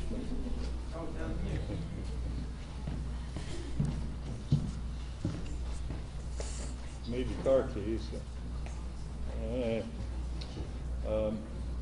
Let me work from this end. It'll work better. Mr.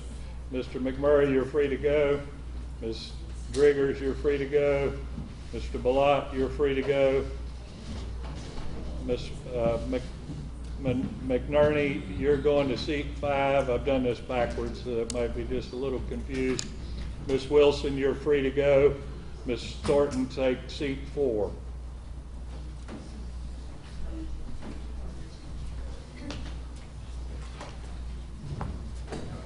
All right, Madam Clerk, we're going to.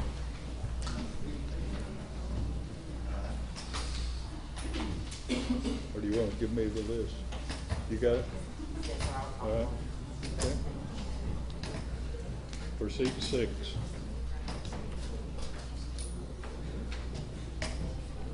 All right, in seat 6. Johnny Johnson. Mr. Johnson, take seat 6. Seat 7.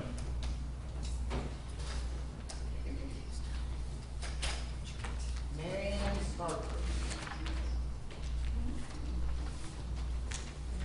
Seat 8.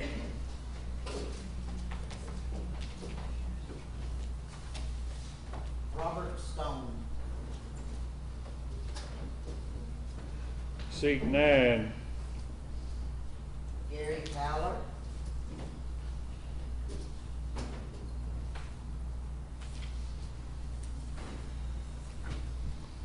Seat 10. Linda Malloy.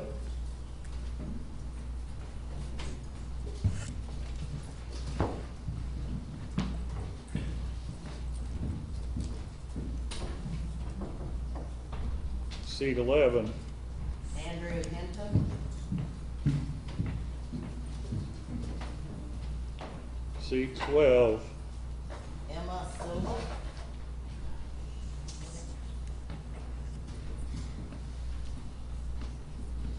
And seat 13. Lowell Dees.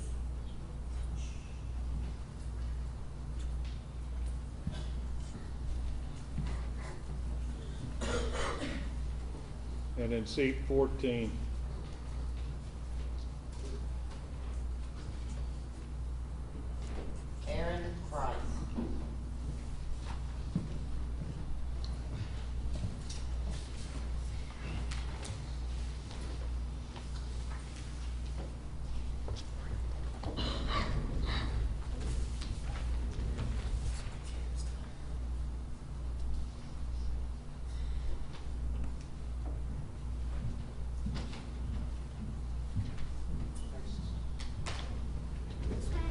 for just a second to record that. Well, wait a minute. Did I pick, which we meant to end up with 14? We got one extra. That was a good one. Huh?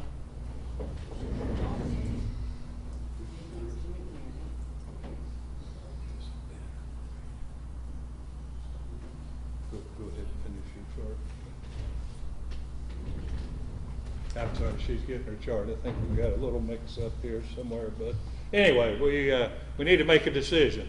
I think it would take us about 30 minutes to finish the process and have a jury selected or not. It's 12:05. I'm willing to go on and finish it up, or I'm willing to break for lunch. So how many of you prefer to go on and finish it before we break for lunch? Let's just see a show of hands. How many of you would rather go and finish it up? And, all right. Those that are opposed, who would rather go ahead and take a lunch break? Anybody have a health problem that's going to be affected if we don't take a lunch break now? In other words, somebody have a diabetic problem or some type of problem that'll prevent them from staying. I think we could be done by 1 o'clock, and then we'll have 7 or 8 of you here, and the rest will be done. It sounds to me like the vast majority. You have a health problem, ma'am? I have to take seizure medicine. What's that?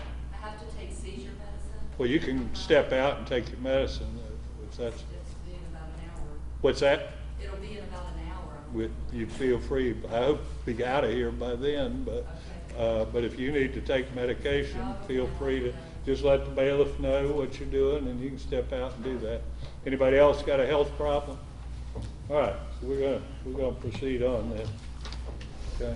So, yeah, let me just see what we got. So we have Miss McNerney, and then we have Johnson, Starcher, Stone, Fowler, Malloy, Hinton. Malloy was where? Okay, your name, man? Lord, What? Lord. Yeah, no, I think you misheard. I think you're just dying to be up there. Why did you step down? Okay, all right. So we got Hinton. We have Silva, right? Silva. Yes. Dees. And Price. Price. Okay. Can you do a quick bonus? Copy for you? So we're just gonna hand out. They'll need a copy. Sure, you'll get them one. Okay. The clerk will get you all up the chart pretty quick, like she's writing it out. We'll get to it. All right. All right, we got 5. We won't call them the old jurors, but we'll say one's already there. Y'all will just kind of bear with us for a moment. To the other jurors, what I basically need to know is whether you would have had answers. I mean, we'll get your biographical data, but have answers to any of the questions that I asked. First, have any of y'all been a juror before? Okay. Ms. Johnson, how long ago was it when you were the jury? It's been about 8 years ago. All right. Criminal or civil? I think it was criminal. Without going into what the jury did the jury make a decision? Yes, sir. And were you the foreperson? Yes. All right. Any of the rest of you served on a jury? Mr. Fowler? Just grand jury. Grand jury. Okay. Anybody else? Mr. Dees? Been about 20 years ago. 20 years ago. Do you remember what it was? Criminal case. All right. You remember what the charge was? Robbery. Without going into what the jury did the jury make a decision? And were you the foreperson? Okay. Do any of you know the attorneys involved? Do any of you know Mr. Trussell, the defendant in this case? I'm looking for a, kind of a nod, shake, one way or another. Mr. Stone, I'm making sure you're listening with me. All right. Any of you know any of the witnesses? We read a witness list to you. Mr. Hinton, who do you know? I know Cheryl Pridgeon. She was my 8th grade teacher in middle school, so I've known her at least that far back. Okay. How much contact have you had with her since then? Off and on. I work at Walmart, so I see people fairly regularly. Okay. Anything about your dealings with Ms. Pridgeon make it hard for you to treat her like any other witness? Not that I know of. I certainly have no reason to question her morality as a witness. Right. But can you listen to her and accept that she might be right, she might be wrong? Yes, sir. Okay. Ms. Price, who do you know? Ted Yoho. He Who? was Ted Yoho. Okay. He was my former employer. He was one of the veterinarians that I worked with at Trenton Animal Hospital on a one-on-one basis for several years while I worked there. Okay. As far as contact, still, whenever he comes into town, he swings by and says hi. Okay. Do you have any problem treating him like you would any other witness? No. All right. Anybody else know any of the witnesses? All right, Mr. Fowler? I know Mr. Raines and, but he was the names that was called. But Okay. Just in general. Any of them close friends, you'd say? No, just knowing them all out. Any of them where you'd have a problem treating their testimony like you would any other witnesses? No, sir. All right. Ms. Malloy? Casually? Anybody that you're close to? Have any problem treating them like any other witness? Okay. All right. Have any of you let me see, just give me a show of hands, certainly don't blurt anything out. Do any of you know anything about the facts of this case? All right, Ms. Price does. She's the only one.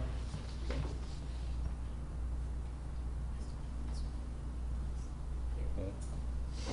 So the rest of you don't know anything about it, hadn't heard about it, all right?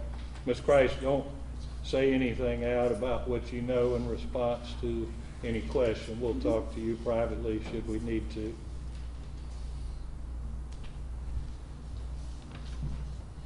Any of you have a hardship that you want to raise with me? All right, Ms. Johnson? My husband's disabled, and he goes to the doctor every Tuesday for wound care. For what? Wound care. Okay. And are you the only one that can take care of that? Yes, sir.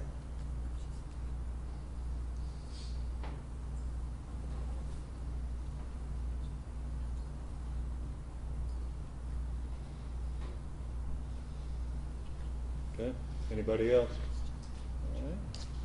All right. We've you heard what everybody had to say, so you should know the drill pretty well. We'll start with you, Ms. Johnson. If you'd stand up for me, please. Give us your name and occupation. My name is Johnny Johnson. I work at Walmart as a stopper overnight. I'm married. Like I said, my husband's disabled. He's diabetic. I have 5 kids, 2 boys and 3 girls. One son is 23. He's unemployed. My daughter, one daughter is 32. She cleans houses. My other daughter is 23. She's a housewife. My oldest daughter, she's 42. She's a housewife. And my other son, he's 33, and he works at Home Depot in Virginia. I lost count. You have how many boys and girls? I have 2 boys and 3 girls. Okay. I got lost in there somewhere. Okay. What is your marital status? I'm married. And My what- husband's disabled. Okay. All right. And how long have you been here in Dixie County? Around 27 years. Okay. Any close connection with law enforcement? No, sir. By being the victim of a crime? No, sir. Any connection with any arrests? No, sir. All right. Thank you, ma'am. Ms. Starcher, give us your name and occupation, please, ma'am. Mary Ann Starcher, I'm retired. From from the phone company in Tampa. Okay. Marital status? Been married to my husband for 33 years. He's retired from the post office. Okay. Children? We have 3 children between us, 2 sons and a daughter. One son is 45, the other one is 43, and my daughter is 46. They're all employed. And tell us what they do. My son works for Hayward Baker. They do the sinkholes and stuff. My stepdaughter is, I believe, is a cashier, and my stepson, he lives up in Washington State. I'm not sure what he's doing at this time. Okay. All right. Did you say how long you've been in Dixie County? 14 years. Okay. Close connection with law enforcement? No. About being a victim of a crime? No. Any connection, any arrests? No. Thank you, ma'am. Mr. Stone, give us your name and tell us about yourself, please, sir. All right, my name is Robert Stone. I lived in Dixie County for about close to 10 years. Okay. My dad was a cop. Where did he work? That was in New York. Okay. And I have a son, 31 years old, was in the Navy. Okay. And that sums it up. What do you do for a living? Unemployed. You what? Unemployed. And how long have you been unemployed? Oh, for about 3 years. What did you do before that? Step up. Okay. And your marital status? I'm married now. Okay. Single. I beg your pardon? Single. Okay. Any close connection with law enforcement other than Yeah, just my dad. just your father? About being the victim of a crime? Who? You, close friends, family? No, I'm clean. I'm talking about being a victim. Oh, victim, yeah. Right. I mean, has your house been burglarized? What's that? Old Town, I had 2 houses in Old Town, and both of them was burglarized. Anybody arrested in those situations? One guy was arrested on one, the other one they never found. Do you ever have to go to court and testify? No. Okay. All right. And you say you don't have any connection with any arrests? Is that what? All right. Thanks, sir. Mr. Fowler, give us your name and tell us about yourself. My name's Gary Fowler, Senior. Retired from Van Ornum Logging. From what? Van Ornum Logging. Yeah. I retired. What did you do with them? I was a head mechanic. Okay. And I've got 2 children, Gary and Michelle. Gary's 43, Michelle's 39. Gary works with the Department of Corrections, and my daughter's a tax collector. Okay. Your son that works with Department of Corrections, what kind of jobs he at? I think he's a sergeant. He's in the admin side. Okay. All right. How long have you been here in Dixie County? All my life. And your marital status? 44 years. Okay. Does your wife work outside the home? She's food service director for Dixie County High School. Okay. Any close connection with law enforcement? No, sir. Just friends, just know. Okay. How about being the victim of a crime? No, sir. Any connection with any arrests? No, sir. All right. Thanks, sir. Ms. Malloy, give us your name and tell us about yourself, please. Linda Malloy, I work with State of Florida Department of Health, supervise the front desk for 3 counties. Married, my husband works for Department of Corrections, he's assistant warden. We have 2 children, we have a son, 27, he's a school teacher. My daughter's 24, she is a nurse. I've lived in Dixie County off and on my whole life, and have had a car window busted living here, and so we've had that, and have had a nephew arrested, a brother-in-law arrested, drug-related. You getting involved in any of those cases? I know you have a connection with the Department of Corrections, outside of the Department of Corrections, any close connection with law enforcement? Thank you, ma'am. Mr. Hinton? I'm single. I've lived off and on in the area for about 27 years. I've worked at Walmart for at least 20. Okay. What do you do there? Inventory, stocking, Okay. such. All right. Any close connection with law enforcement? I have a nephew who's a sheriff's deputy down south, Broward County Sheriff's Office. Okay. How about being the victim of a crime?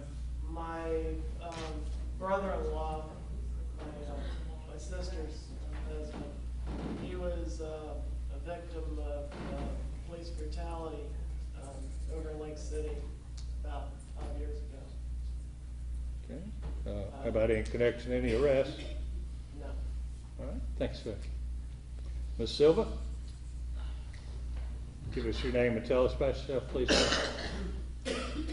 My name is Emma Silva. What else do you want to know? Sorry. What do you do for a living? I'm retired. And what are you retired from? I'm retired from ShopRite up north. What's that? It's a grocery store. Okay. And your marital status?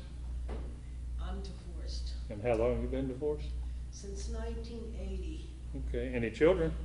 I have 2 sons. And how old are they and what are they doing? They're 52. One's an electrician, one's a diesel mechanic. Okay. How long have you been here in Dixie County? 16 years. Okay. Any close connection with law enforcement? No. By being the victim of a crime? No. Any connection with any arrests? No. Thank you, ma'am. Mr. Dees, give us your name and tell us about yourself, please, sir. I'm Lowell Dees, and I've lived here all my life. I'm married 45 years today. Congratulations. Are you trained yet? What do you do for a living? I'm a welder's mechanic. Okay, and your wife, is she employed outside the home? She works for the school. She what? School board. What does she do there? She rides the school bus. Drives the school bus? Handicap bus. And what? Handicap bus. Okay, all right. Do you have children? 4. Okay, 3 sons and a daughter. okay. What are their ages and what they're doing? 41, 38, Be close. 36, Okay. and then about 35. Okay, what are they doing for a living? 30, sorry. The youngest one's a welder. The daughter is a housewife. The next one's a lineman. And the oldest one, he's working with electrician right now. He works what? Working with the electrician. Okay, all right. Any close connection with law enforcement? He has been in trouble recently, Okay. breaking and entering. How long ago was that? Year. Year or so? All right. Anything about that left you mad with law enforcement or mad with state attorney's office? Or? No? Okay. How about being the victim of a crime? Any close connection with law enforcement? No? All right. Thank you, sir. Ms. Christ? Yes. My name is Erin Kreis. I work for Alachua County Sheriff's Office. My husband works for Dixie County Sheriff's Office. I've lived in Dixie County for 7 years. We have 1 son that's 11 months old. Other than that, I haven't been a victim of a crime. I haven't been connected with anybody that's been convicted of a crime or anything like that. My ears are running slower at this point, but you said you're currently doing what? I work for Alachua County Sheriff's Office. I'm Doing a what? 911 dispatcher. You're what? A 911 dispatcher. Okay. So you don't have arrest authorities? No. All right. Are you doing any schooling towards that? No, actually. I'm going for nursing. And your husband does what? I'm sorry. He works for Dixie County Sheriff's Office. He's a corrections officer. He's the transport officer. Okay. All right. Thank you, ma'am. No problem. You may inquire, Mr. Meigs.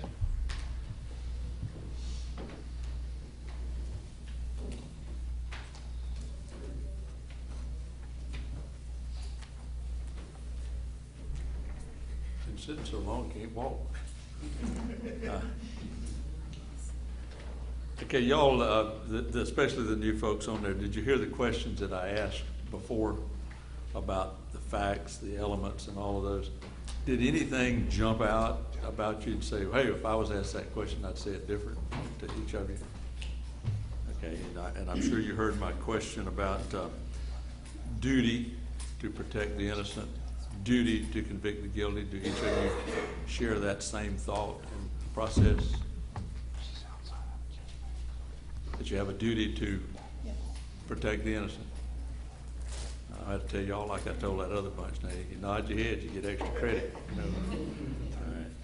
All right. Do you feel the same way, though, that you have a duty to convict the guilty if the state proves the elements to you beyond and to every reasonable doubt. Would each of you agree to stay within your role as a juror, should you be selected, and determine what the facts are and apply those facts to the law? Could you each do that? Yes.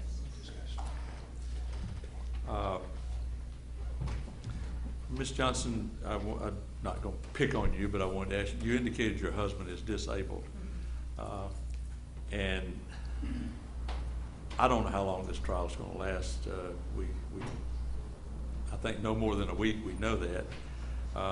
And you said you have to take him to some treatment. Yes, he goes to wound care every Tuesday. And where is that? Over in Gainesville. You have to take him to Gainesville every Tuesday. Now, if we're in trial tomorrow, the state will be presenting its case. Would you say that you just, you can't be here? Okay. And there's no way for you to, let's see if I can make this easier or harder for you. If the judge says, well, you will be here, is there any way you can get your husband there and back? Only if I bring my 2 grandkids in. My daughter could take him, but I have to watch the grandkids. Okay. And now you say you're taking him to wound care, you say he's disabled, and I don't mean to pry, I'm trying to determine if you have to stay here, are you going to be distracted? Probably.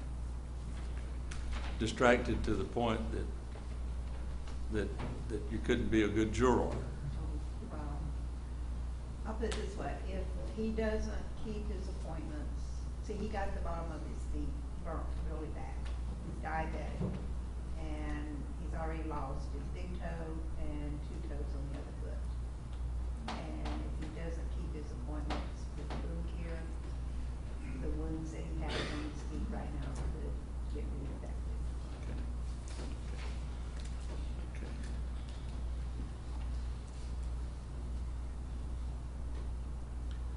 All right, now to the other folks, would each of you agree that you would stay within your role if you're selected on a jury to determine the facts? It works when everybody does their part and does their part like it's supposed to be done. And you each say you can do that. Would you each agree to apply your everyday common sense in determining what those facts are? Okay. Thank you, Your Honor. I have no further Ms. questions. Garcia?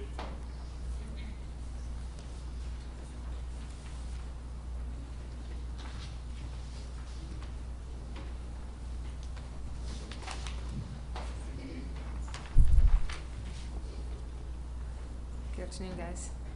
Good afternoon. Mr. Stone, is your father still a police officer in New York? No, he's dead. I'm sorry? He passed away. I'm sorry. Are you, did he tell you a lot of stories when you were growing up about being a police officer up there? Oh, yeah. Do you feel like that you can be fair and open and not give a police more credibility in his testimony if he testifies? Well, I think really today's world, I think the cops are getting really let down today. And you look at today's world, and everything's getting blamed on cops. Doing this, doing that. But they can't even do their job. So, yeah. Would you give, if a police officer took the stand, would you give him more credibility than someone else that took the stand? Probably, yeah.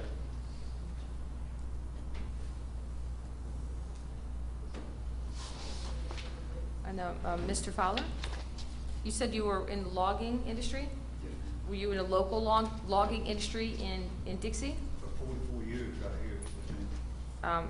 Were any of the people that we had listed earlier, the witnesses, were any of those, did you work with any of those people? And you mentioned something about the tax collector's office? Yeah, my daughter is Michelle Kennan, she's my daughter, tax collector, double tax collector. Is Michelle Cannon related to Mary Cannon, No, which is ma'am. your ex-wife?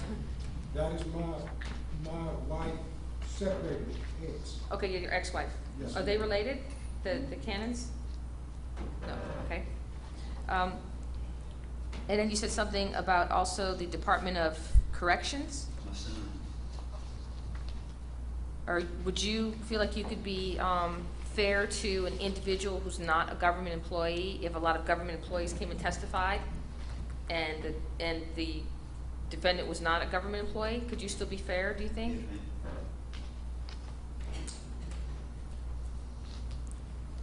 ma'am. Linda Malloy, did you say that you had served on a grand jury before? Was that you? Was that local? Yes, ma'am, several years ago. It's probably been 15 years ago. Just, Did the grand jury actually, and without telling me anything that happened, obviously, did the grand jury actually, you got sworn in? yes, ma'am. And did y'all hear any evidence at all? Yes, ma'am. And did it result in anything, like any trials We or? made a recommendation, but, you know, as far as the grand jury goes, it was a recommendation. Did you get to read the instructions and the oath of the grand jury when they swore you in? Yes, ma'am. Did you feel like it's a different jury than this one? Was it treated differently? You just hear, you just hear evidence and then make a conscious decision of what you heard, what you think is right. Did you hear evidence in a similar situation to this, or was it a closed room? It was closed, and just individuals, one by one. How long ago was that? It's been a long, long time ago. It's probably been, it may have been 15 or 20 years ago. It's a long, long time ago. So none of the people that were listed today or were involved in that grand jury at all? And most of them are dead. Yeah, that kind of happens, doesn't it? One thing we can't stop, right?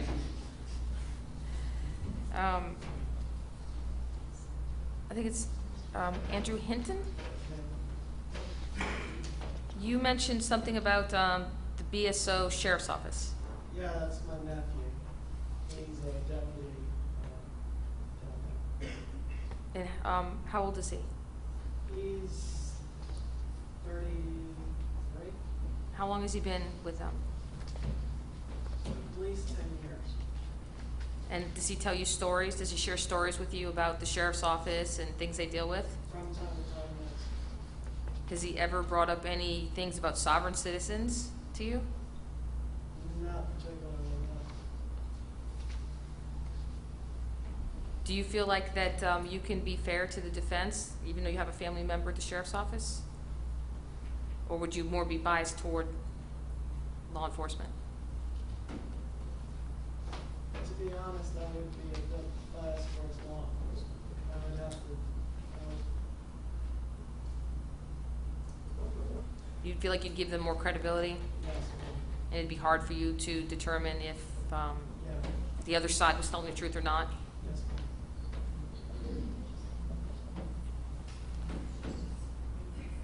And then, Mr. Dean, I think you said something about the school board? Your wife drives, did you say your wife drove the handicap bus for the school board? Or did I misunderstand? She rides. Oh, she rides in the school board? She's paid in the handicap bus. Okay. And is that a current job she holds? So she is currently employed then by the school board? Or is it some other division? No, it's good work.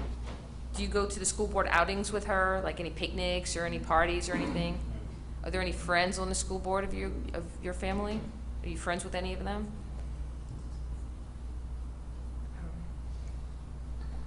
How long has she been the aide on the bus for the board? 6 or 8 years. Do you think that you can be fair if there's things brought up about the school board and the people that work for the school board? Could you be fair? And would you feel comfortable listening to different information about the school board? Do you have an opinion about the school system as far as the quality of education?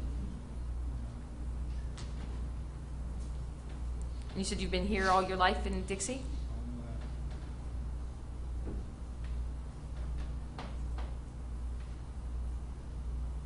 And Ms. Christ.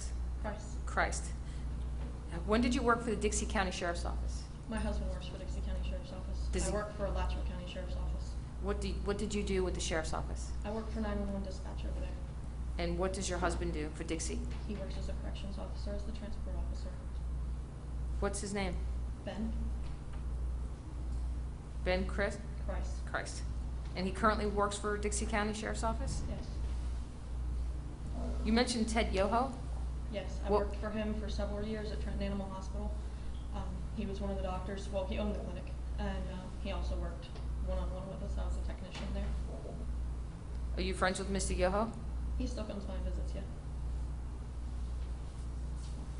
Do you think that you could be fair to the defendant if there was numerous officers from the Dixie County Sheriff's Office testifying? Yeah, I mean, I would say I probably lean more towards where they said, you know, I do tend to believe that law enforcement should be held to a little bit higher as far as a degree of trustworthiness and truthfulness. But I believe that I could be non-biased. So do you believe that they have a higher standard of the requirement, or the higher standard you give them more credibility? I believe that they probably have a higher standard that they need to be held to.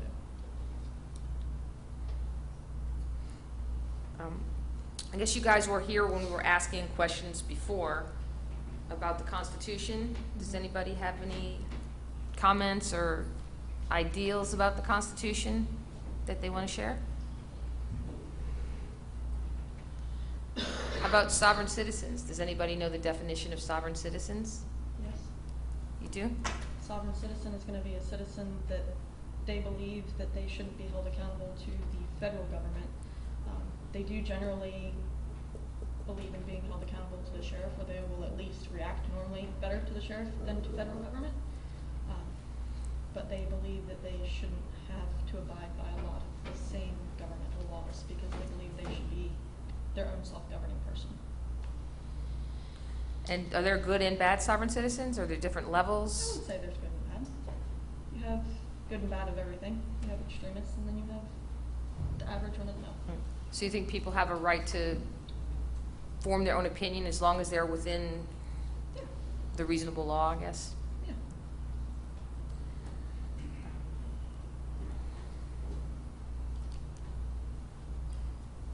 Has anybody been in the military or have a family member that was in the military? Can you tell me about that?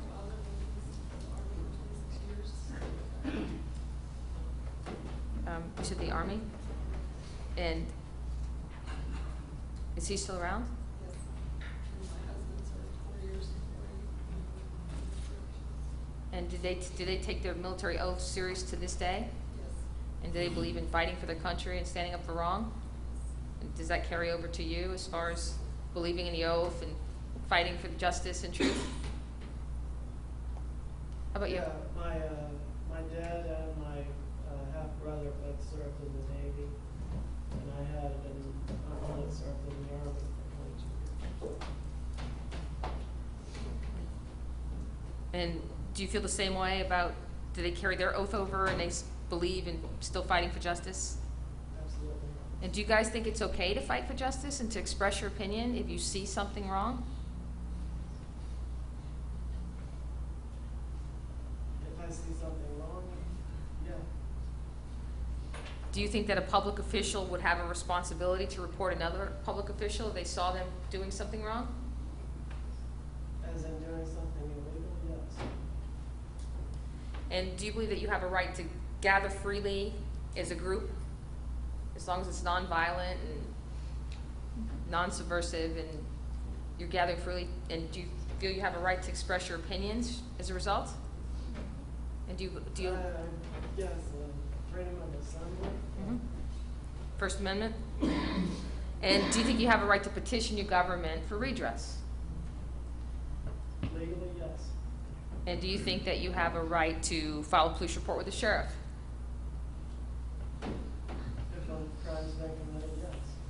And do you believe you can ask the sheriff to arrest someone? If you believe someone committed a crime, can you go to the sheriff and tell him that person should be arrested? Give him the facts of why.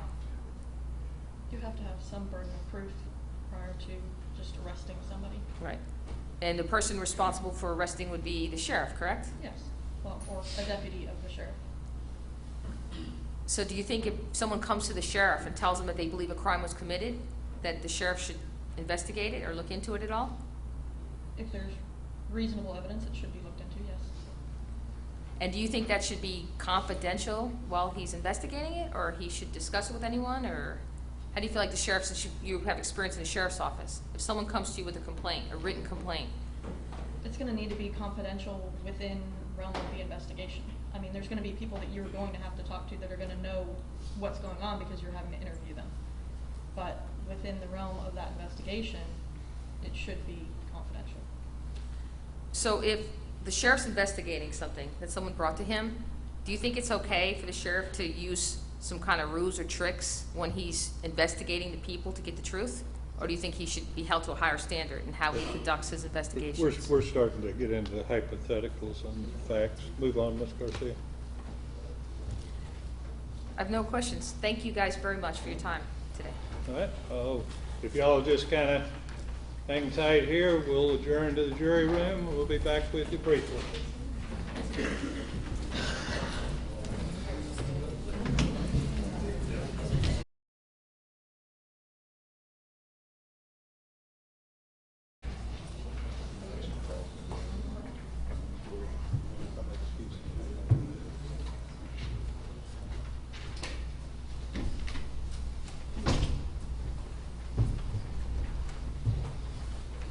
All right, we'll come back to order.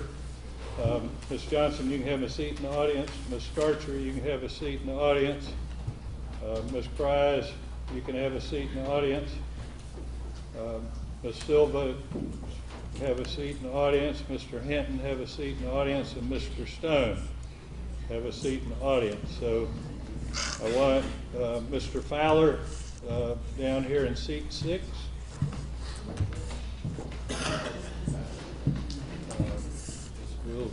Ms. Malloy, seat 7, and you can just stay where you are. Mr. Dees, you'll be in seat 8. We'll work that out so we don't have one person sitting by themselves. All right. If y'all stand, please.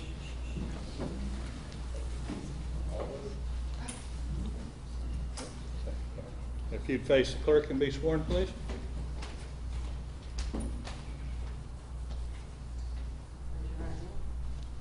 Solemnly swear or affirm that you will well and truly try this case between the state and the defendant and a true verdict render according to the law and evidence so help you God. All right. Have a seat. To those of you in the audience, we appreciate you being here. This will conclude your jury service. Have a good day. To those of you here, if y'all kind of go out quietly, I need to talk to these people. We're due, just quietly, wasn't in the vocabulary.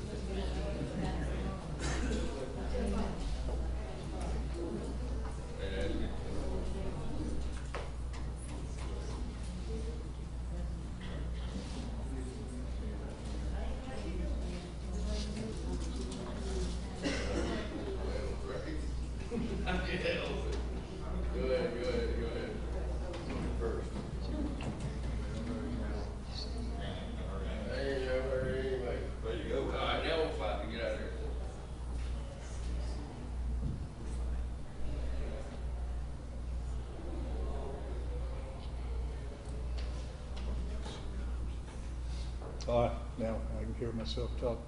We're going to take a lunch break.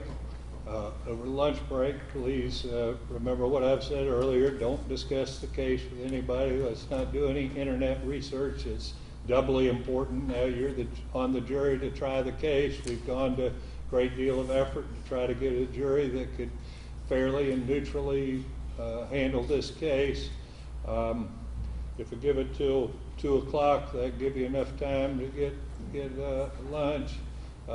Where do you generally have them meet with you when they come back? In the jury room. Okay. Why don't you meet with the deputy when we break here and make sure you're clear where he wants you to be.